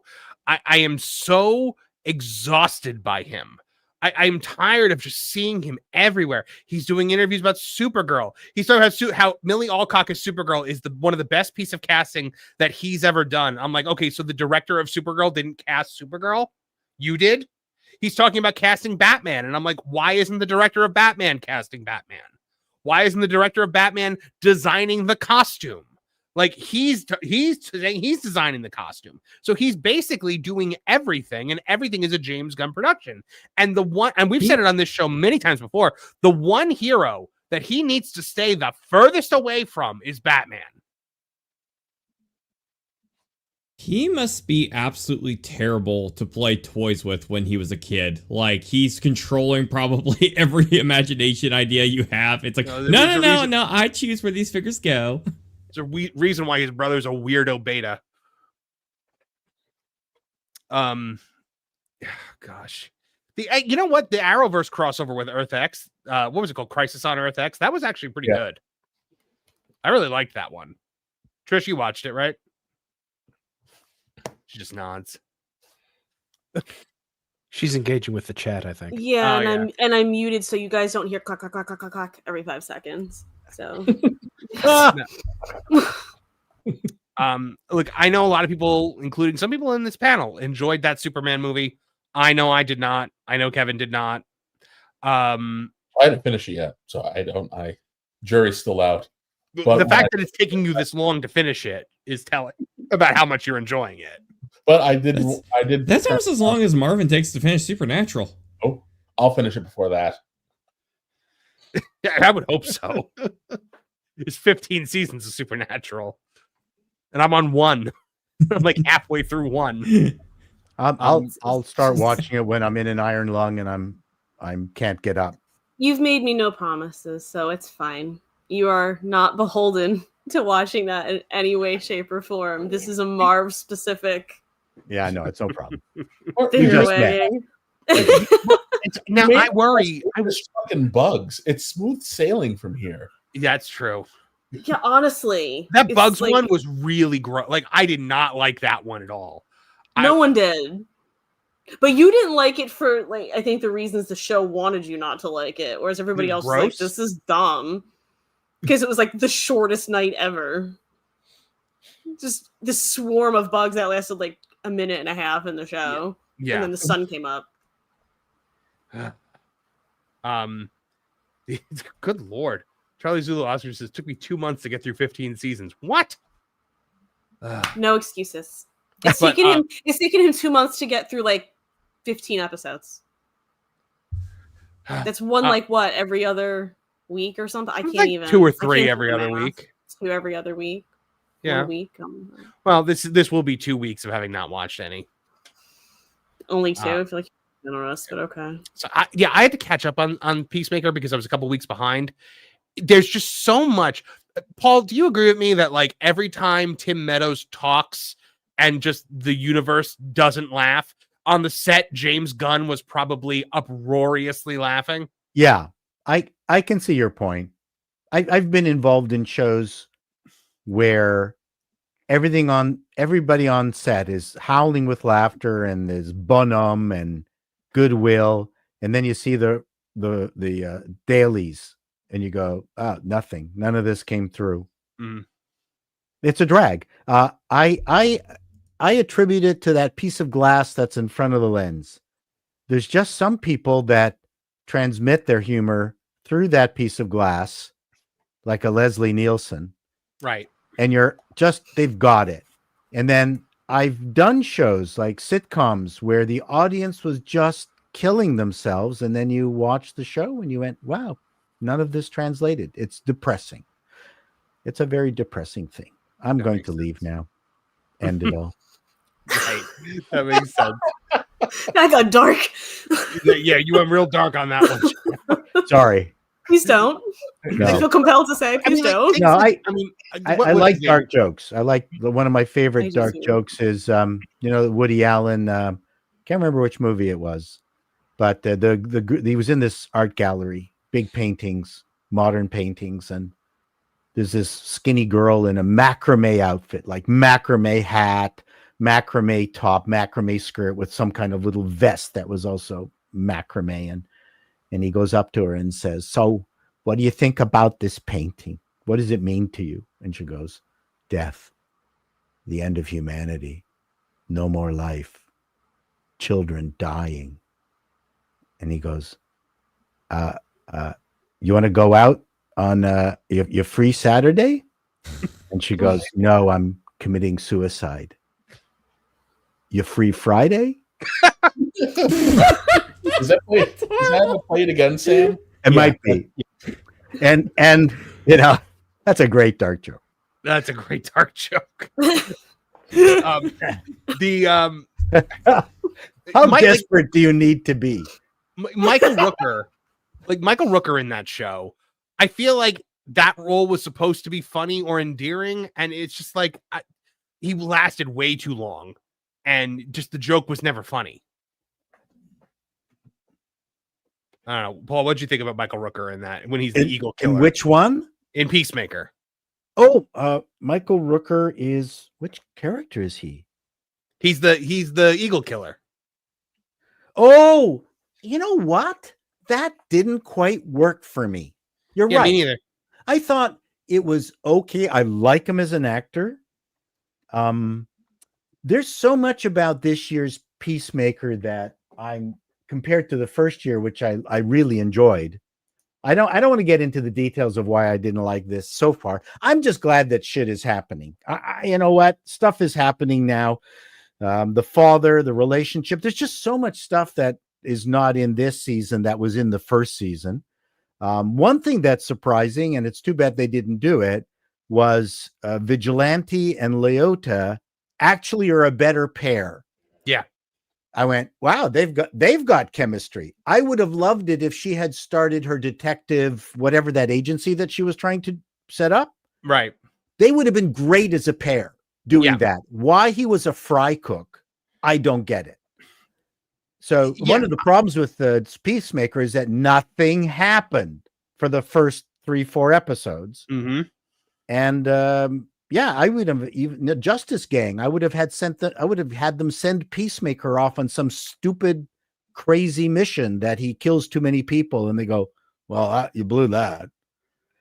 And the two of them would, Leota and Vigilante, because Vigilante's great. He's my favorite thing in the show. Yeah, his humor comes through. His shtick comes through. I don't even mind John Cena, but they just needed to give him something to do, like apologize to Chinese people.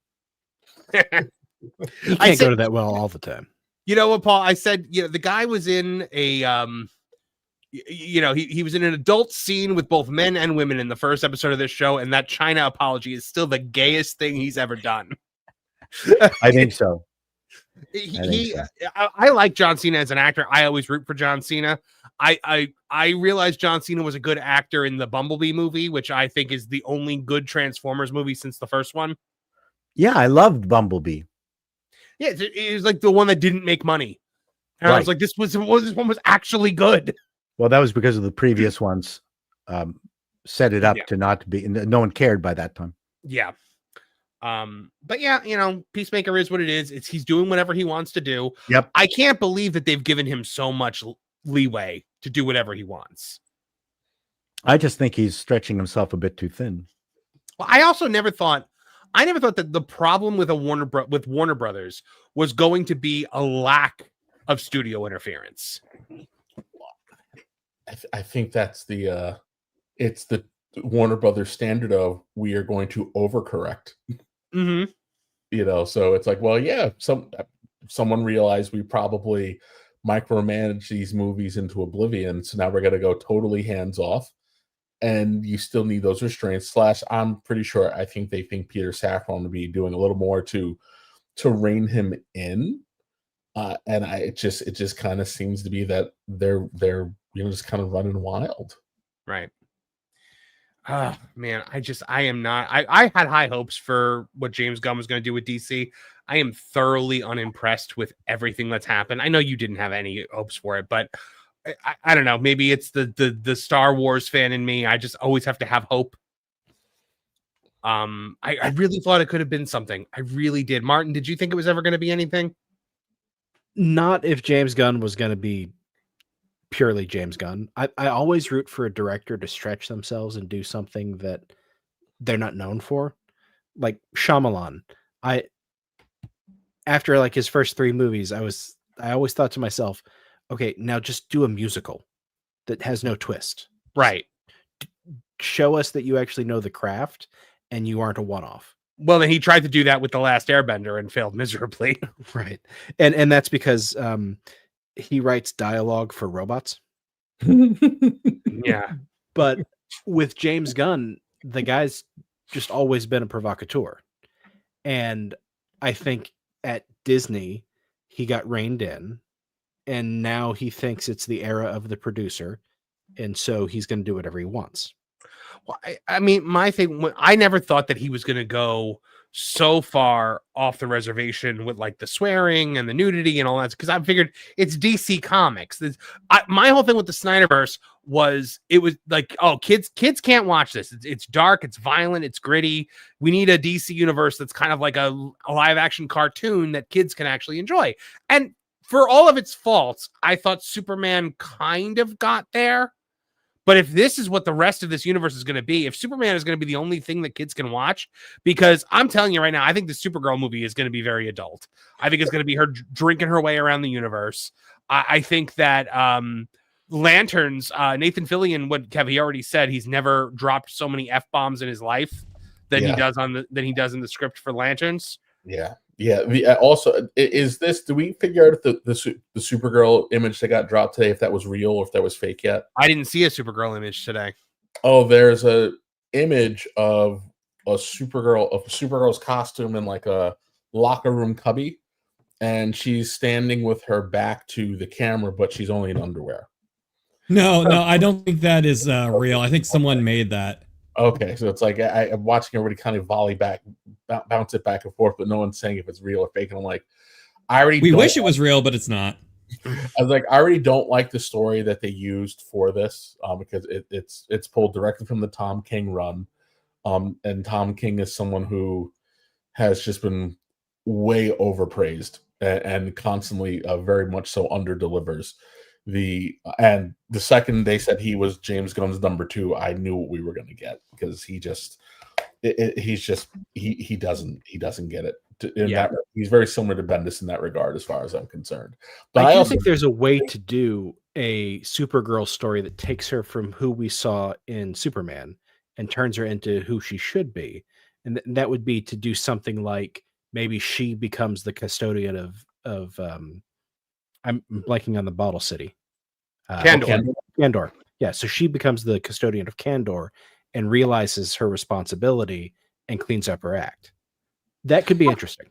I mean, you could introduce Kandor in Supergirl and then have it be there for the eventual Brainiac arrival, which is supposedly coming in Man of Tomorrow. Mm-hmm. Yeah. So, I mean, the only thing that has me slightly interested in the Supergirl movie is to see Jason Momoa as Lobo, the role he always should have played. To be fair, he played Aquaman as Lobo, so right. I had an affinity for Aquabro, but I do wish we had gotten a more traditional Aquaman. Yeah, although I do say it was inspired casting. I get why he did it. Because at that point, Aquaman was, for what, the better part of 3 decades, at least not to comic book fans, but to pop culture in general, he was a joke. He was the guy who rode the seahorse. He was the guy who talked to fishies and rode the seahorse. So you had to make him credible, and the best way to do it was, pick the island bro who could swim and looks like Jason Momoa. I think they overbroed him in the second movie. He was kind of charming. Mm-hmm. It's kind of like Ragnarok. They went, wow, this humor stuff is really working. Let's amp it up. Well, no. Leave it at the exact same level that you did at Ragnarok. Don't take it any farther above that. And I think that's what they did with Aquaman, because there was a lot to be said for that movie. It was quite spectacular in terms of how it executed all that 3D stuff underwater. Mm-hmm. It was way more enjoyable in that sense than Ant-Man in the quantum universe, which made my brain hurt. Mm-hmm. It was underwater Wakanda, but it worked. I liked it. It was so well done, and they overbroed it. That was my assessment. Okay, let's just amp up the bro. No, take it take it back. Well, when they did the second movie, they brought in Orm like people were like gonna react as if this was Thor and Loki teaming up, and no one remembered who Orm was from the first movie. Yeah, because that movie made $1 billion, but it made no cultural impact. Orm was the bad guy in the first movie, right? Mm-hmm. The overbroing, that's been a main character problem probably since 2012, because you look at Shazam, everything that worked about Shazam, they overdid it and killed the character. It made no sense. Shazam, I never even watched Shazam 2. Yeah, I love that first Shazam movie. I thought it was great. I actually thought with Shazam, Billy Batson should have been a sweeter kid. Yes. Should have been a kid. Yes, it should have been good. They went the John's interpretation where Billy was a little harder instead of the Billy Batson everybody knows, the G. Willikers.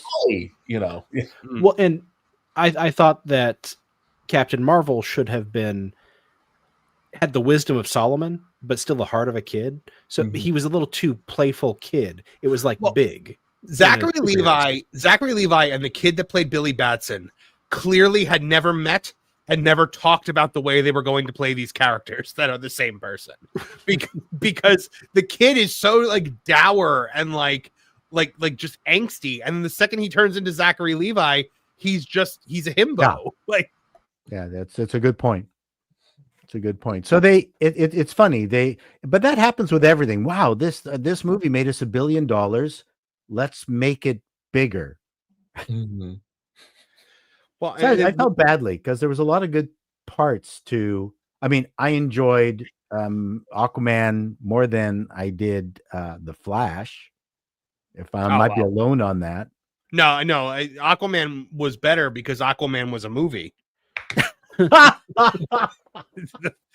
Flash was. I don't even know how to describe that mess. I mean, how do you work on a movie for a decade and it still looks terrible? Well, and why on earth would Barry be like an ADHD kid? I mean, I get that he's super fast, but that's not comic book Barry. No. Yeah. Well, they had to turn him into Ezra Miller.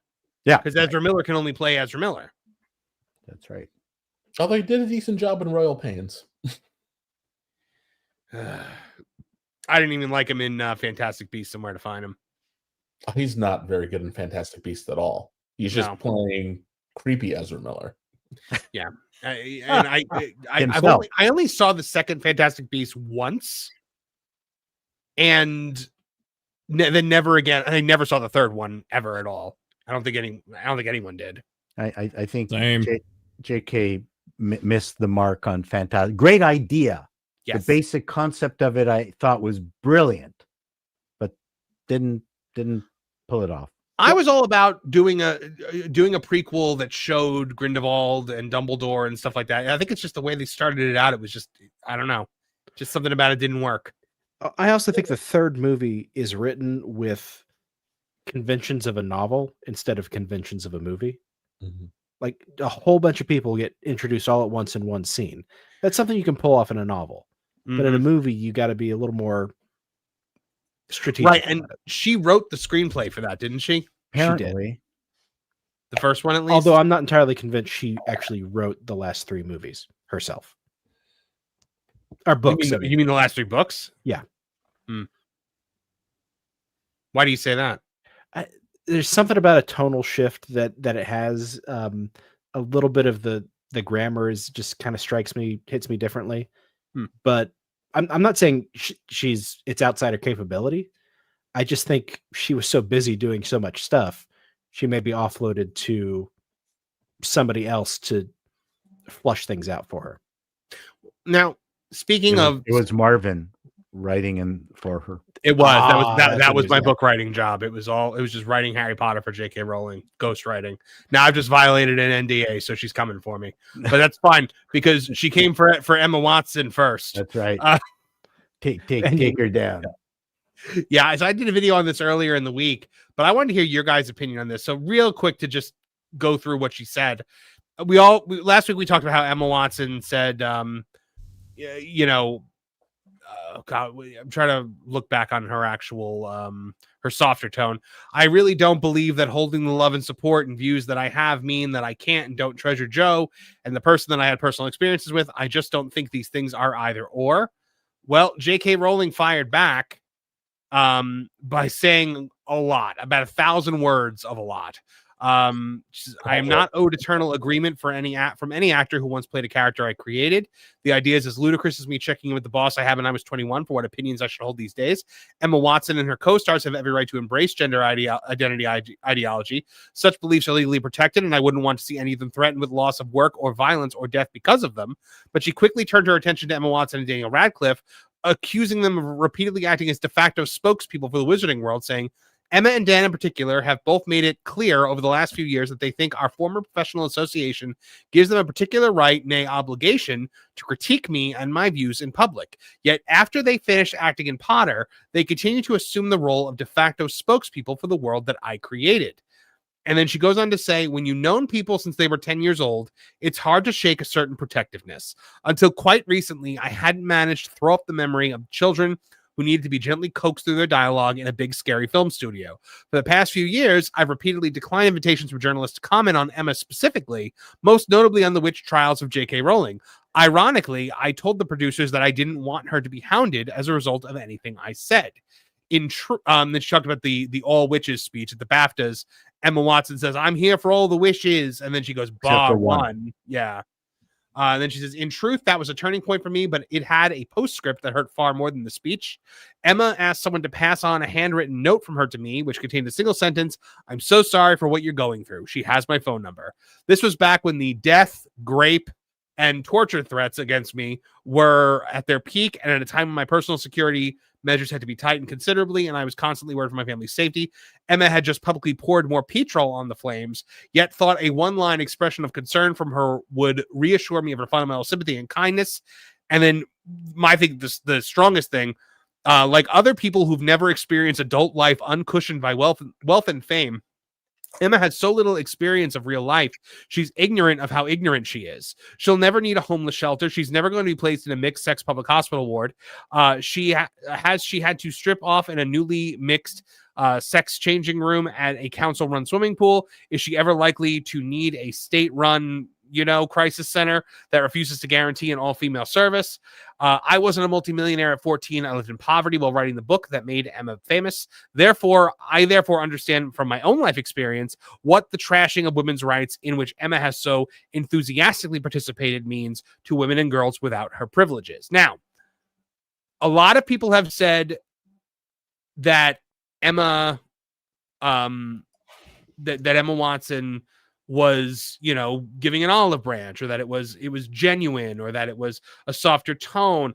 I think J.K. Rowling was perfectly in bounds to do what she did and respond the way she responded. Trish, what do you think? Harry Potter is your thing. Yeah, I mean, I can't guarantee I wouldn't have reacted a similar way to J.K. if it were me. I mean, I didn't know all the stuff that Emma said, like except the one witch. I'm like, that's tacky. And she did it at the BAFTAs too, so it was like very public. But at least no one saw it. It kind of reminds me of when Pedro Pascal kind of stupidly decided he was going to try to get into a war of words with a writer. Right. It's kind of like, I'm not surprised that she had a well-written takedown of her. It's what she does.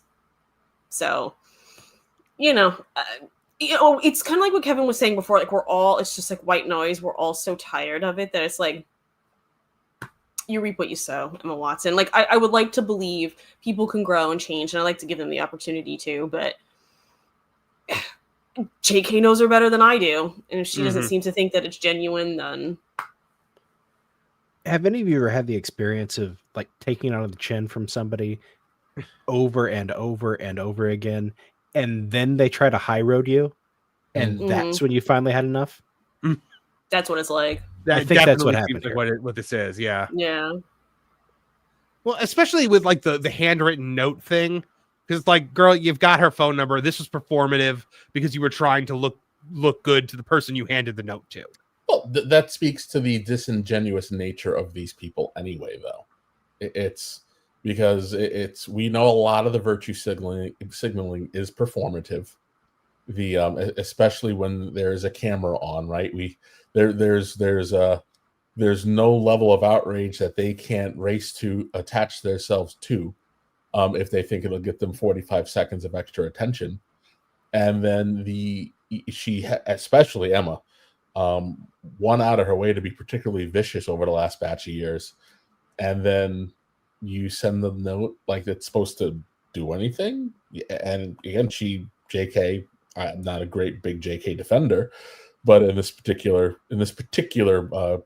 instance, I'm team JK all day. She handled it with a lot of class and a lot of grace, because she was right in her thinking of, this is a child who does not know what they're doing. And how much longer can you endure a bunch of nonsense, especially from someone doesn't know what they're talking about, before you decide that maybe every once in a while you got to smack them down a bit. That makes sense. Paul, what do you think about JK's comments? You're muted, Paul. You're muted. There you go. First of all, she writes the best comments. I love how she phrases them. Yeah, she's a fun Twitter.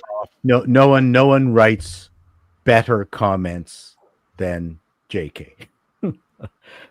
That being said, I have said from the very first time things blew up that I think the whole trans thing would have been very different if the three horsemen of the apocalypse had either backed her or just shut up. I actually think that they were a massive spark that really deepened this entire trans issue. Mm-hmm. I think they deepened the problem. I'm not saying that it wouldn't have existed, or the arguments or the blow up to J.K. Rowling, because all she said was just live your best lives. I just don't want lady penises in women's spaces. Like that was the You're right. That was the extent of her note, but that blew up the community. And if the three had just said, you know what, that's fair. That's a fair thing to say. We love our trans fans, but please, no lady penises and females in women's spaces. I guarantee you that we would not be suffering through the level of nonsense that we've had to suffer through for the last bunch of years. So with that in mind, and you can feel free to agree or disagree with me in that, I just felt that was a watershed moment. And then, of course, Dan going on with his Daniel Radcliffe. I call him Dan because we're good friends. Going on with that program that he had for, trans kids and blah, blah, blah. So notwithstanding any of those things, getting back to Emma, my thought is I think she wants to get back into Joe's graces. That's really what she's trying to do. That's what I said last week. I think that she really is, because she didn't have much of a career anymore. No, but she is first of all, she doesn't need a career. She's a multimillionaire. Yeah. Number two, if you're trying to suck on the fumes of fame and live off those fumes, she is a part of the UN world. She's a WEF girl. She is famous in that side of the thing where people from Brussels talk like this. Yes, I like Emma Watson, of course. She's a wonderful child, a wonderful girl. I had her at this $8,000 a plate dinner, and she was just charming. She's been doing that circuit. Yeah. Right? So she doesn't need the Hollywood circuit. She is loved by the WEF crowd, the UN, all that group. So to me, this was her reaching out. I liked what JK said. I thought It was needed to be said. Now it'll be interesting to see hear what Emma says now. If she responds, I think she might have to respond because this blew up. Everybody was talking about this. She can wait. She can wait a year. Yeah. It doesn't matter. And you know, if she were to say, you know, she's right, I stepped over the line a little bit. Yeah. She'd win points on every side. Not every side. Well, so that she would lose her entire trans community. She already did. She already did. The problem was, the problem was even what she just said, that little tiny thing, that sliver that she gave them, they were all calling for her death on Blue Sky. Really? Yeah. Oh, they turned on her. They turned on her instantly. And J.K. Rowling had, again, the most epic response to that. She said, you know, when you feed a crocodile red meat for years, it's not just going to let you walk away when you decide that you're done. So that's what she was referring to in that. Okay, so I didn't know what happened in between. Yeah, it's a nasty group. If you don't believe and follow the catechism right to the very last genuflect, you're dead. Mm-hmm. Well, I mean, look at how it is with Rowling herself. She agrees with left-wing people on like 99% of the things, but I would call her a center leftist or a center liberal or whatever however you say it. But this is the one thing she disagrees with them on, and for that she must die in their eyes. Yeah, you must die. Mm-hmm. Let me ask this: do you think maybe because the well was poisoned, some of the things Emma Watson did to try to reach out came off really badly? Like, for instance, if somebody gives you a handwritten note instead of a text message, that's terrible, and you have a relatively good relationship with them, would the thought be, why didn't they just text? Or, oh, that's really sweet of them to actually take the time to write me a note. But because you're already in a bad place with that person, is it then, we could have talked?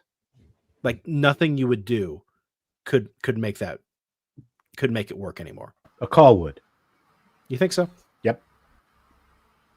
Probably could have a private phone call that wasn't performative in any way, shape, or form. Mm-hmm. I think that probably would have gone a long way. Yeah, that she streamed live. Yeah, exactly. It didn't happen. I think the other problem with Emma Watson is she has for the last batch of years not come off as very genuine and kind of insufferable.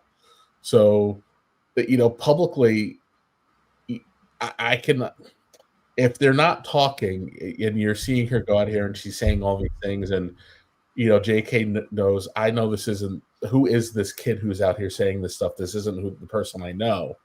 It also ratchets up it's just a visceral response. You're gonna be like, ugh, it's gonna be a combination of too little, too late. How serious are they really being? If they wanted to do this, they could have called. I don't have time for this. I don't know how to feel about this. So, but we're guessing also. I mean, we are. JK and Emma have got way more water under the bridge than obviously we have with either of them, and we're speculating based on the scraps of information that we have been given, kind of having some fun with it. Mm-hmm. Truth be told. Well, and we've all had beefs with people in our lives, and just speculating based on what's gone on for ourselves. Yeah, I regret not watching this show earlier before I came on.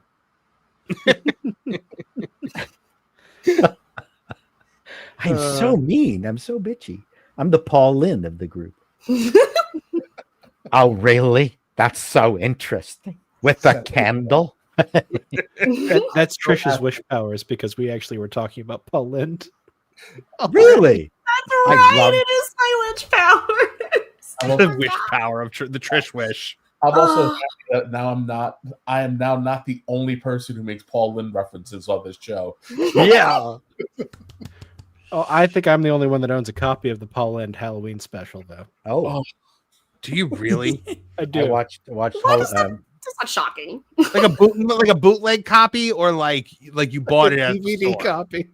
I love the endless sitcoms they cast him in as the dad. Anyway, sorry, I just derailed things. I thought we needed some laughter. So. No, we did. You were 100% right. My goodness. I'm just thinking about how we reference Match Game more than once on this, because Hollywood Squares. He was on Holly. He was the middle square of Hollywood. Center Square. He was on Match Game too, right? I'm not making that up. No, he wasn't on Match Game. Who am I thinking of? So Gene Rayburn was the host. My favorite person on Match Game was the blonde girl who always played dumb but was actually super smart. And they always avoided her until the contestants went, wait a second, she's actually the smartest person. Okay, I'm definitely thinking of someone, though. I figure if anyone will know, it'll be you, Paul, Kevin, or Martin. So on Match Game?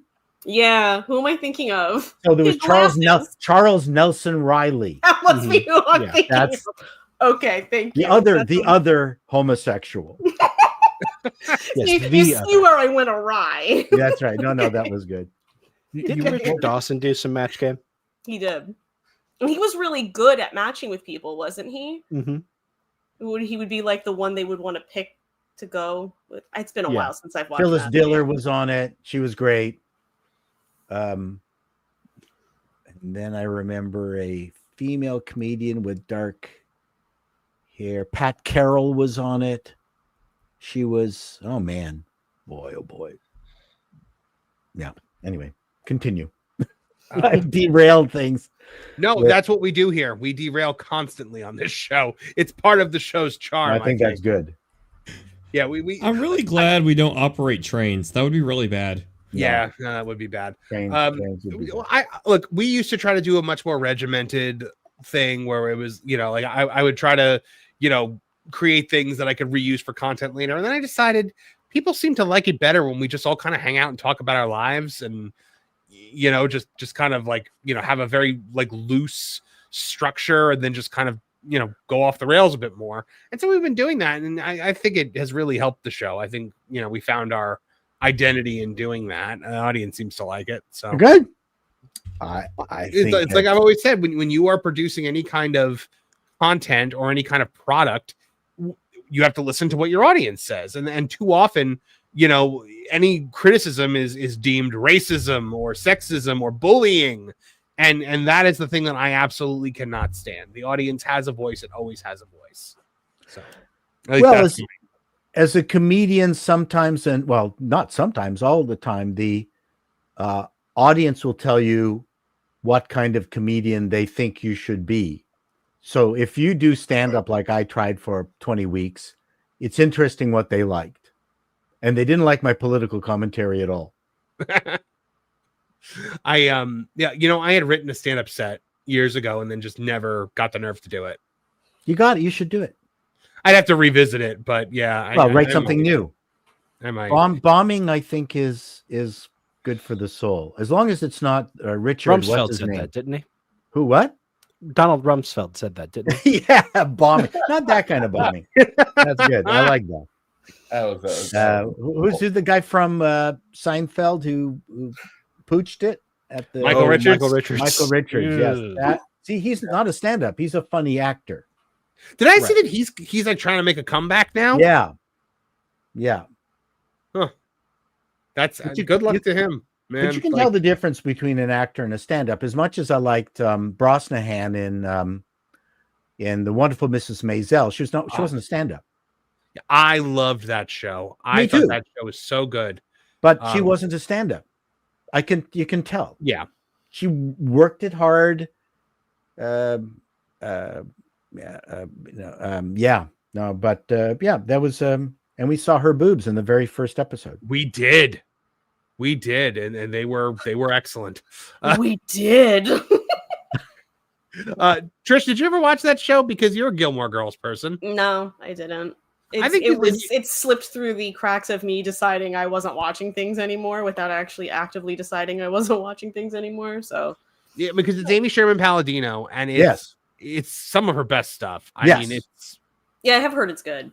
And it's got that like fast, talky, witty kind of thing that Gilmore Girls was so good at. And I never watched the Gilmore Girls because I didn't like the lead mother, Lauren Graham. She bugged the shit out of me. But then I decided after I watched Mrs. Maisel, and I got a hankering for how Palladino wrote. And she is anyone who wants to write for TV or even movies needs to see how she writes her stuff. I don't know if any of you guys are writers. Well, you are, Marvin. Yeah. But one of the brilliant things that she does, and I won't try to bore you, is that as your main characters or the characters that you're following enter a scene, she has already created a world on the other side of that door. And it's just completing as your characters enter. Nowhere in her shows do you get the feeling of character enters and scene starts. That's very true. It's a very lived in world. And then I watched Gilmore Girls and I went, God damn it. She does it there too. Yep. There's behind all those sets, shit is happening. Then your characters walk in and someone's throwing a plate, finishing off. I am not going to go to university. I've had it. And then walks out the room. It's what drove me nuts with Schitt's Creek, a Canadian sitcom, is that you could tell that as people walked into the room, scene, start. Oh, it's a funny show. Stabbing me in the heart. No. It's a good show, but that's one thing that, but it drove me nuts. But I get it because you're aware of it. So yes, I'm completely aware of it as a writer. And then you compare it. So all they had to do was have people, actively doing stuff. The more I think about it with Gilmore Girls, it's like, how often did Lorelai walk into the diner and Luke is having an argument with Taylor or with Kirk or something like that? Like, you're absolutely right. The world was so lived in, and you were, it was very realistic in that way. Yeah. So I mean, one of the reasons I mentioned Schitt's Creek is because of Canadian. I knew the people in it, and I was just really rooting for the show. And so it just bothered me that it didn't have that momentum I wanted to see it. And then they also changed it from Gilligan's Island to sort of, why were all these good-looking men in all the barn dances? Anyway, so yes, great cast, very funny show. Love the Levies; they're very talented. Yeah, I always said that. Sorry, go ahead, Trish. Just to say, I always said the Rose family in Schitt's Creek is like if the Bluths in Arrested Development weren't the reason they lost their money and were inherently decent people. It's got the same type of thing about it to me, where it's just the weirdest stuff happens and they're all kind of just a little off kilter, but the Bluths are by and large kind of repellent people, with the exception of the Roses weren't. No, they weren't, and you loved them. But and it was when they didn't. Where did Catherine get all her clothes? Her wigs. Excuse me, Trish. Where did Catherine get all? They were bereft of money. Where did they get the money? I'm sorry. I don't know. Verisimilitude. Love that show. Okay. I just wish that show was more like Gilligan's Island, where there was hope for them to get out of town with a scheme, a plan. They were going to succeed, and then it fails. And they're stuck on Gilligan's Island, Schitt's Creek. That I was hoping for more of that. And then I wanted a dream sequence where the son was Ginger. You know what? And Catherine was Mrs. Howell, and Eugene was Thurston the Howell, and now you just got me thinking. See, I was waiting for that dream. My favorite episode just actually happens to be the one where Eugene is peddling raw milk. That one, which I thought was going to turn into a regular Breaking Bad kind of thing, where he was secretly selling raw milk. Anyway, sorry, really taking this thing off of. Well, you just. Oh, good. My daughter loved it too. It's a great show. But in Marvelous Mrs. Maisel, I thought that it was nice to see Alex Borstein be in something physically. I hadn't seen her in anything physically since Mad TV, and she did an excellent job. Great job. The best season of that show was when they were in the Catskills. Yes, season 2. Yeah, with Levy.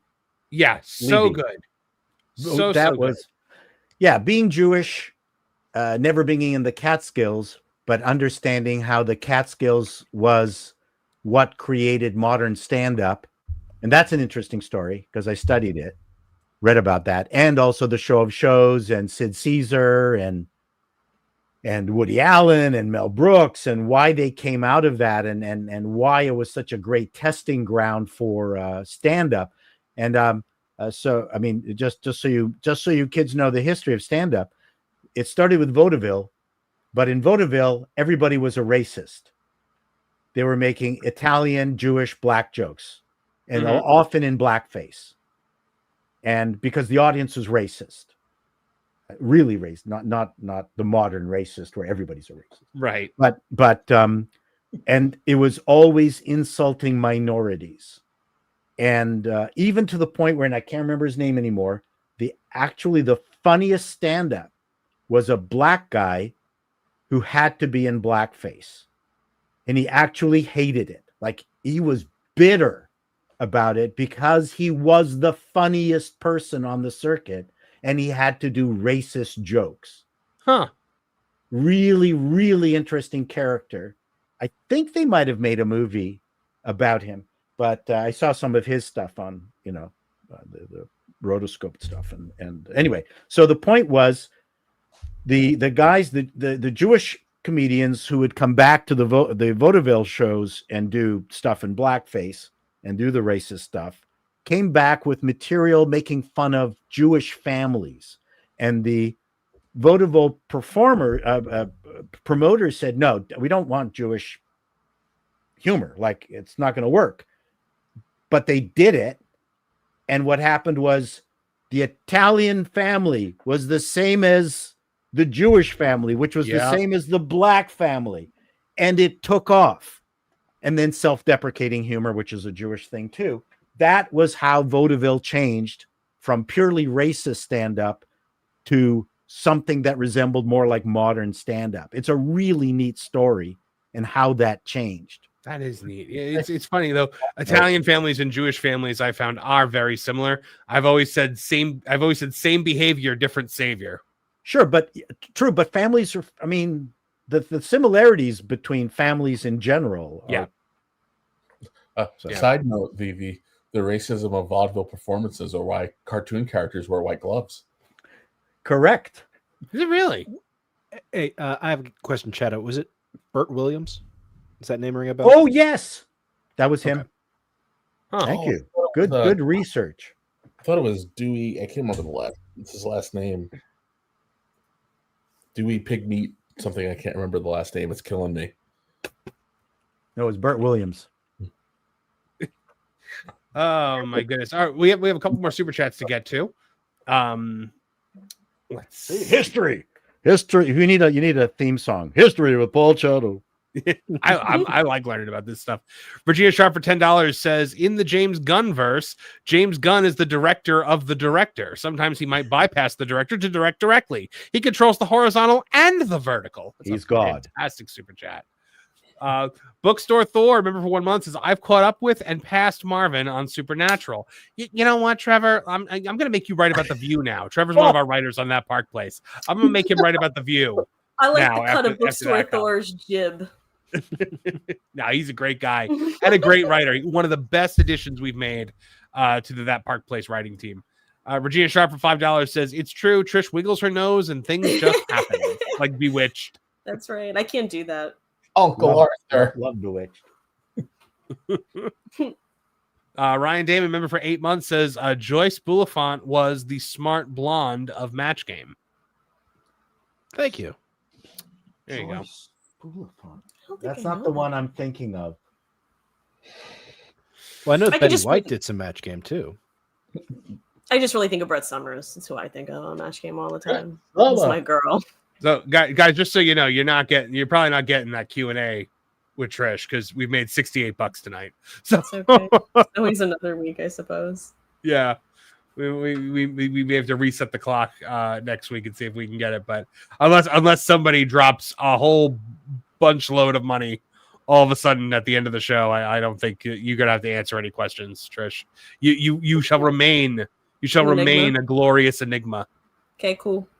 I'm cool with that. Yeah, it's part of my mystique. It is definitely part of your mystique.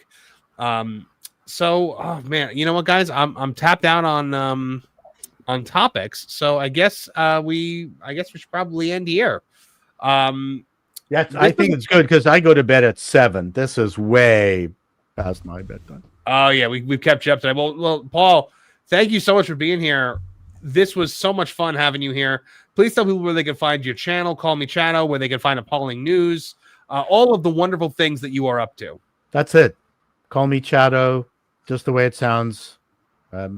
Call Me Chatto, CHATO, not 2 T's. Everyone puts a second T. And you're back on X now after being banned and canceled and sent to the Phantom Zone for however long that was. A year, exactly a year. Now I'm back. That was the best surprise ever that day that you showed back. Thank you. You're very sweet, Marvin. That's the entire internet rejoiced for the glorious return. I only have 10,000 followers, but it was fun, and I'm staying away from politics. I'm just writing jokes, and it's all there was a quote by you that I saw today that I thought was a fantastic quote about entrepreneurs.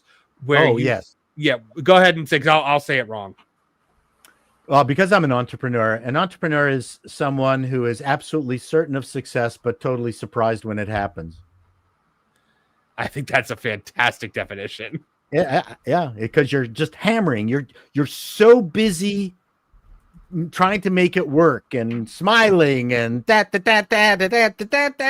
buy my stuff, please. Yeah, no, I'm not eager. No, I'm not eager at all. And then you get successful, and then money's coming in, and you go, what happened? Amazing. I don't know how to behave with money. I only know how to behave with failure. So before we get to everyone's plugs for the end of the show, guys, to this morning we did a new show that I'm going to be doing a lot more of. We're going to be bringing it back on Monday morning, though. It was Marvin Movie Monster in the morning this morning, where it was just me, and I was kind of just going through and giving my opinions on a lot of the news stuff that I've written over the last week. So you know what? I love the intro theme to that so much. I'm going to play it for you guys real quick. Get up, it's morning, time to get mad, 'cause everything in Hollywood is just so bad. From raps to nonsense and just plain cringe, these directors and celebrities are on the fringe. So pour some coffee into your cup and listen, 'cause it's time to wake the hell up. The rage is real, we're not performing. This is Marvin Movie Monster in the morning. So we had a great first episode of that this morning. We're going to be bringing it back Monday at 9 a.m. Eastern Standard Time. So make sure you guys are there to check it out. Trish, I know you won't be there because, you'll be just freshly in bed. Freshly in bed. By the way, I remembered the blonde woman who I thought was on Match Game, Carol Wayne. Blank. Right. Complete blanks. Yeah. Also, guys, tonight, make sure you check out over at the Awful Wrestling channel. Dis is Awful. Our friends Dis and Awful will be having their show tonight, their wrestling show. Kevin Apollo, you got Late Night with Lauren and Apollo tomorrow night. I have no idea what we're doing, but we'll be there. Fantastic. So now you got Late Night with Lauren and Apollo, and you got Marvin Movie Monster in the morning. We've got all quadrants covered for you guys. I'm taking on The View. They're taking on Kimmel. So, and I'm sure I'll pop up on that show as well. Martin Stone, what do you guys got going on over at the Lost Guys? Well, it's been a little while since we released one, so we've got one in the can that'll come as soon as it gets through our fabulous censor, Mr. Vash Sky. No, he doesn't control what we say, but he's been very busy lately. And we've got some October Halloween specials coming up. Yes, I can't wait. Fantastic. By the way, Regina Sharp checking in for $5 says, Marv, real quick, congrats on the new show, but when is the next Headlock Headlines? We're writing it. We are actually writing it. So, Paul, Headlock Headlines is my scripted comedy show on the Wrestling Channel where I have puppets of Tony Khan and Triple H and they interact with me. We do like a whole big. It's the thing that kind of put me on the map on YouTube, and it's the most fun that I have on all of this. But it takes forever to write, shoot, produce, and put out. So I'm in the writing phase right now. The AEW fan that was apparently imprisoning 4 people in his basement definitely helps the writing process along because the jokes are writing themselves. So hopefully within the next few weeks, we will have that episode out for you guys. Nolan Thunder, what do you got going on? Before I plug my own work, I just want to say, y'all check out Marvin's morning show. I was actually listening in this morning, and he's got something really good there. So please check out the replay. He does great work. You want to see what I'm working on my neck of the woods? So I was going to make a announcement today on the next topic going on, but however, there's been some behind-the-scenes productions stuff shifting in the background, so I don't want to confirm anything just yet to the public. So instead, I'm going to plug one of my older works one more time before we start promoting the new episode Lost in the Files. It is my documentary on Mario 64 and how the game was allegedly built with an artificial intelligence in the 1990s that may have caused seizures and strokes to its playtesters. It's a mix of B-movie horror, comedy, and documentary aspects. So if that type of thing appeals to you, please check me out on my YouTube channel at Nolan Thunder and the show Lost in the Files as a B-movie synthesizer soundtrack. Check it out if you want a good time. All right. Trish, you got anything going on? Can I, Martin, Nolan, can I say what my choice is going to be, even though I'm not the next episode? Because I'm really, really excited for my little Halloween pick for the Lost Guys. If it is what it is, it might be sooner than you think, but go ahead. You haven't chosen anything yet, have you, Nolan? Oh, I have. I just was waiting until after the show to tell you. Okay. I can say it now if you want. I mean, I don't care if Martin doesn't care. Nope, Trish, go ahead. Do you want to go first, Nolan? Since you're well, I think go ahead and say your pick. I'll tell you if it's the same one. Well, it shouldn't be the same way. You should know what my pick is. I'm going to do Freddie's Greatest Hits. I don't know how we're going to do it because it's music, but Freddy Krueger put out an album of original music and also covers, and there's background singers, and it is one of the greatest things I've ever heard in my life. And I have told these two in Hangry that I have wanted to do this. It was probably like December of last year. And I was like, I know what I'm doing when we get to October. So I'm like, the time has finally come. So. Well, I have good news for you because we're expediting that because I was like, let's do it early. So we're doing it. Let's do it early. So we're. Yep. So it's my Let's start out Halloween with it. Bring in the new Halloween season. All right. Yeah. I just referenced that. The witch powers again. I just referenced that the other day. There is no Dana, only Zool. I love that. Goodness. I love that reference. All right, guys. Thank you to everyone who chatted tonight, everyone who super chatted. Thank you, Paul Chatto, for joining us tonight. Thank you to my awesome panel. My from pleasure. all of us here at the Tooney Town Channels, I'm Marvin the Movie Monster. Now get out of here! Thank you, everyone, for tonight. This has been such an amazing week. Thank you, Lord. Thank you to the amazing cast. Thank you, Casey and Glenn. This has been so wonderful. Have a great night. Thank you. Now, Perry the Platypus, feel the wrath of my thank you-inator! Thank you, you piece of trash. Thank you. Thank you. Thank you! Oh, I suppose you want me to say thank you. But you know what? Saying thank you is like jobbing. Thank you! I got a little message. Thank you. Ooh, yeah. Oh, thank you! Oh, thank you! Thank you! Thank you! Thank you! Thank you! Thanks for what? Hi-ho from all of us here at Tooney Town. Thank you! And viewers like you. Thank you.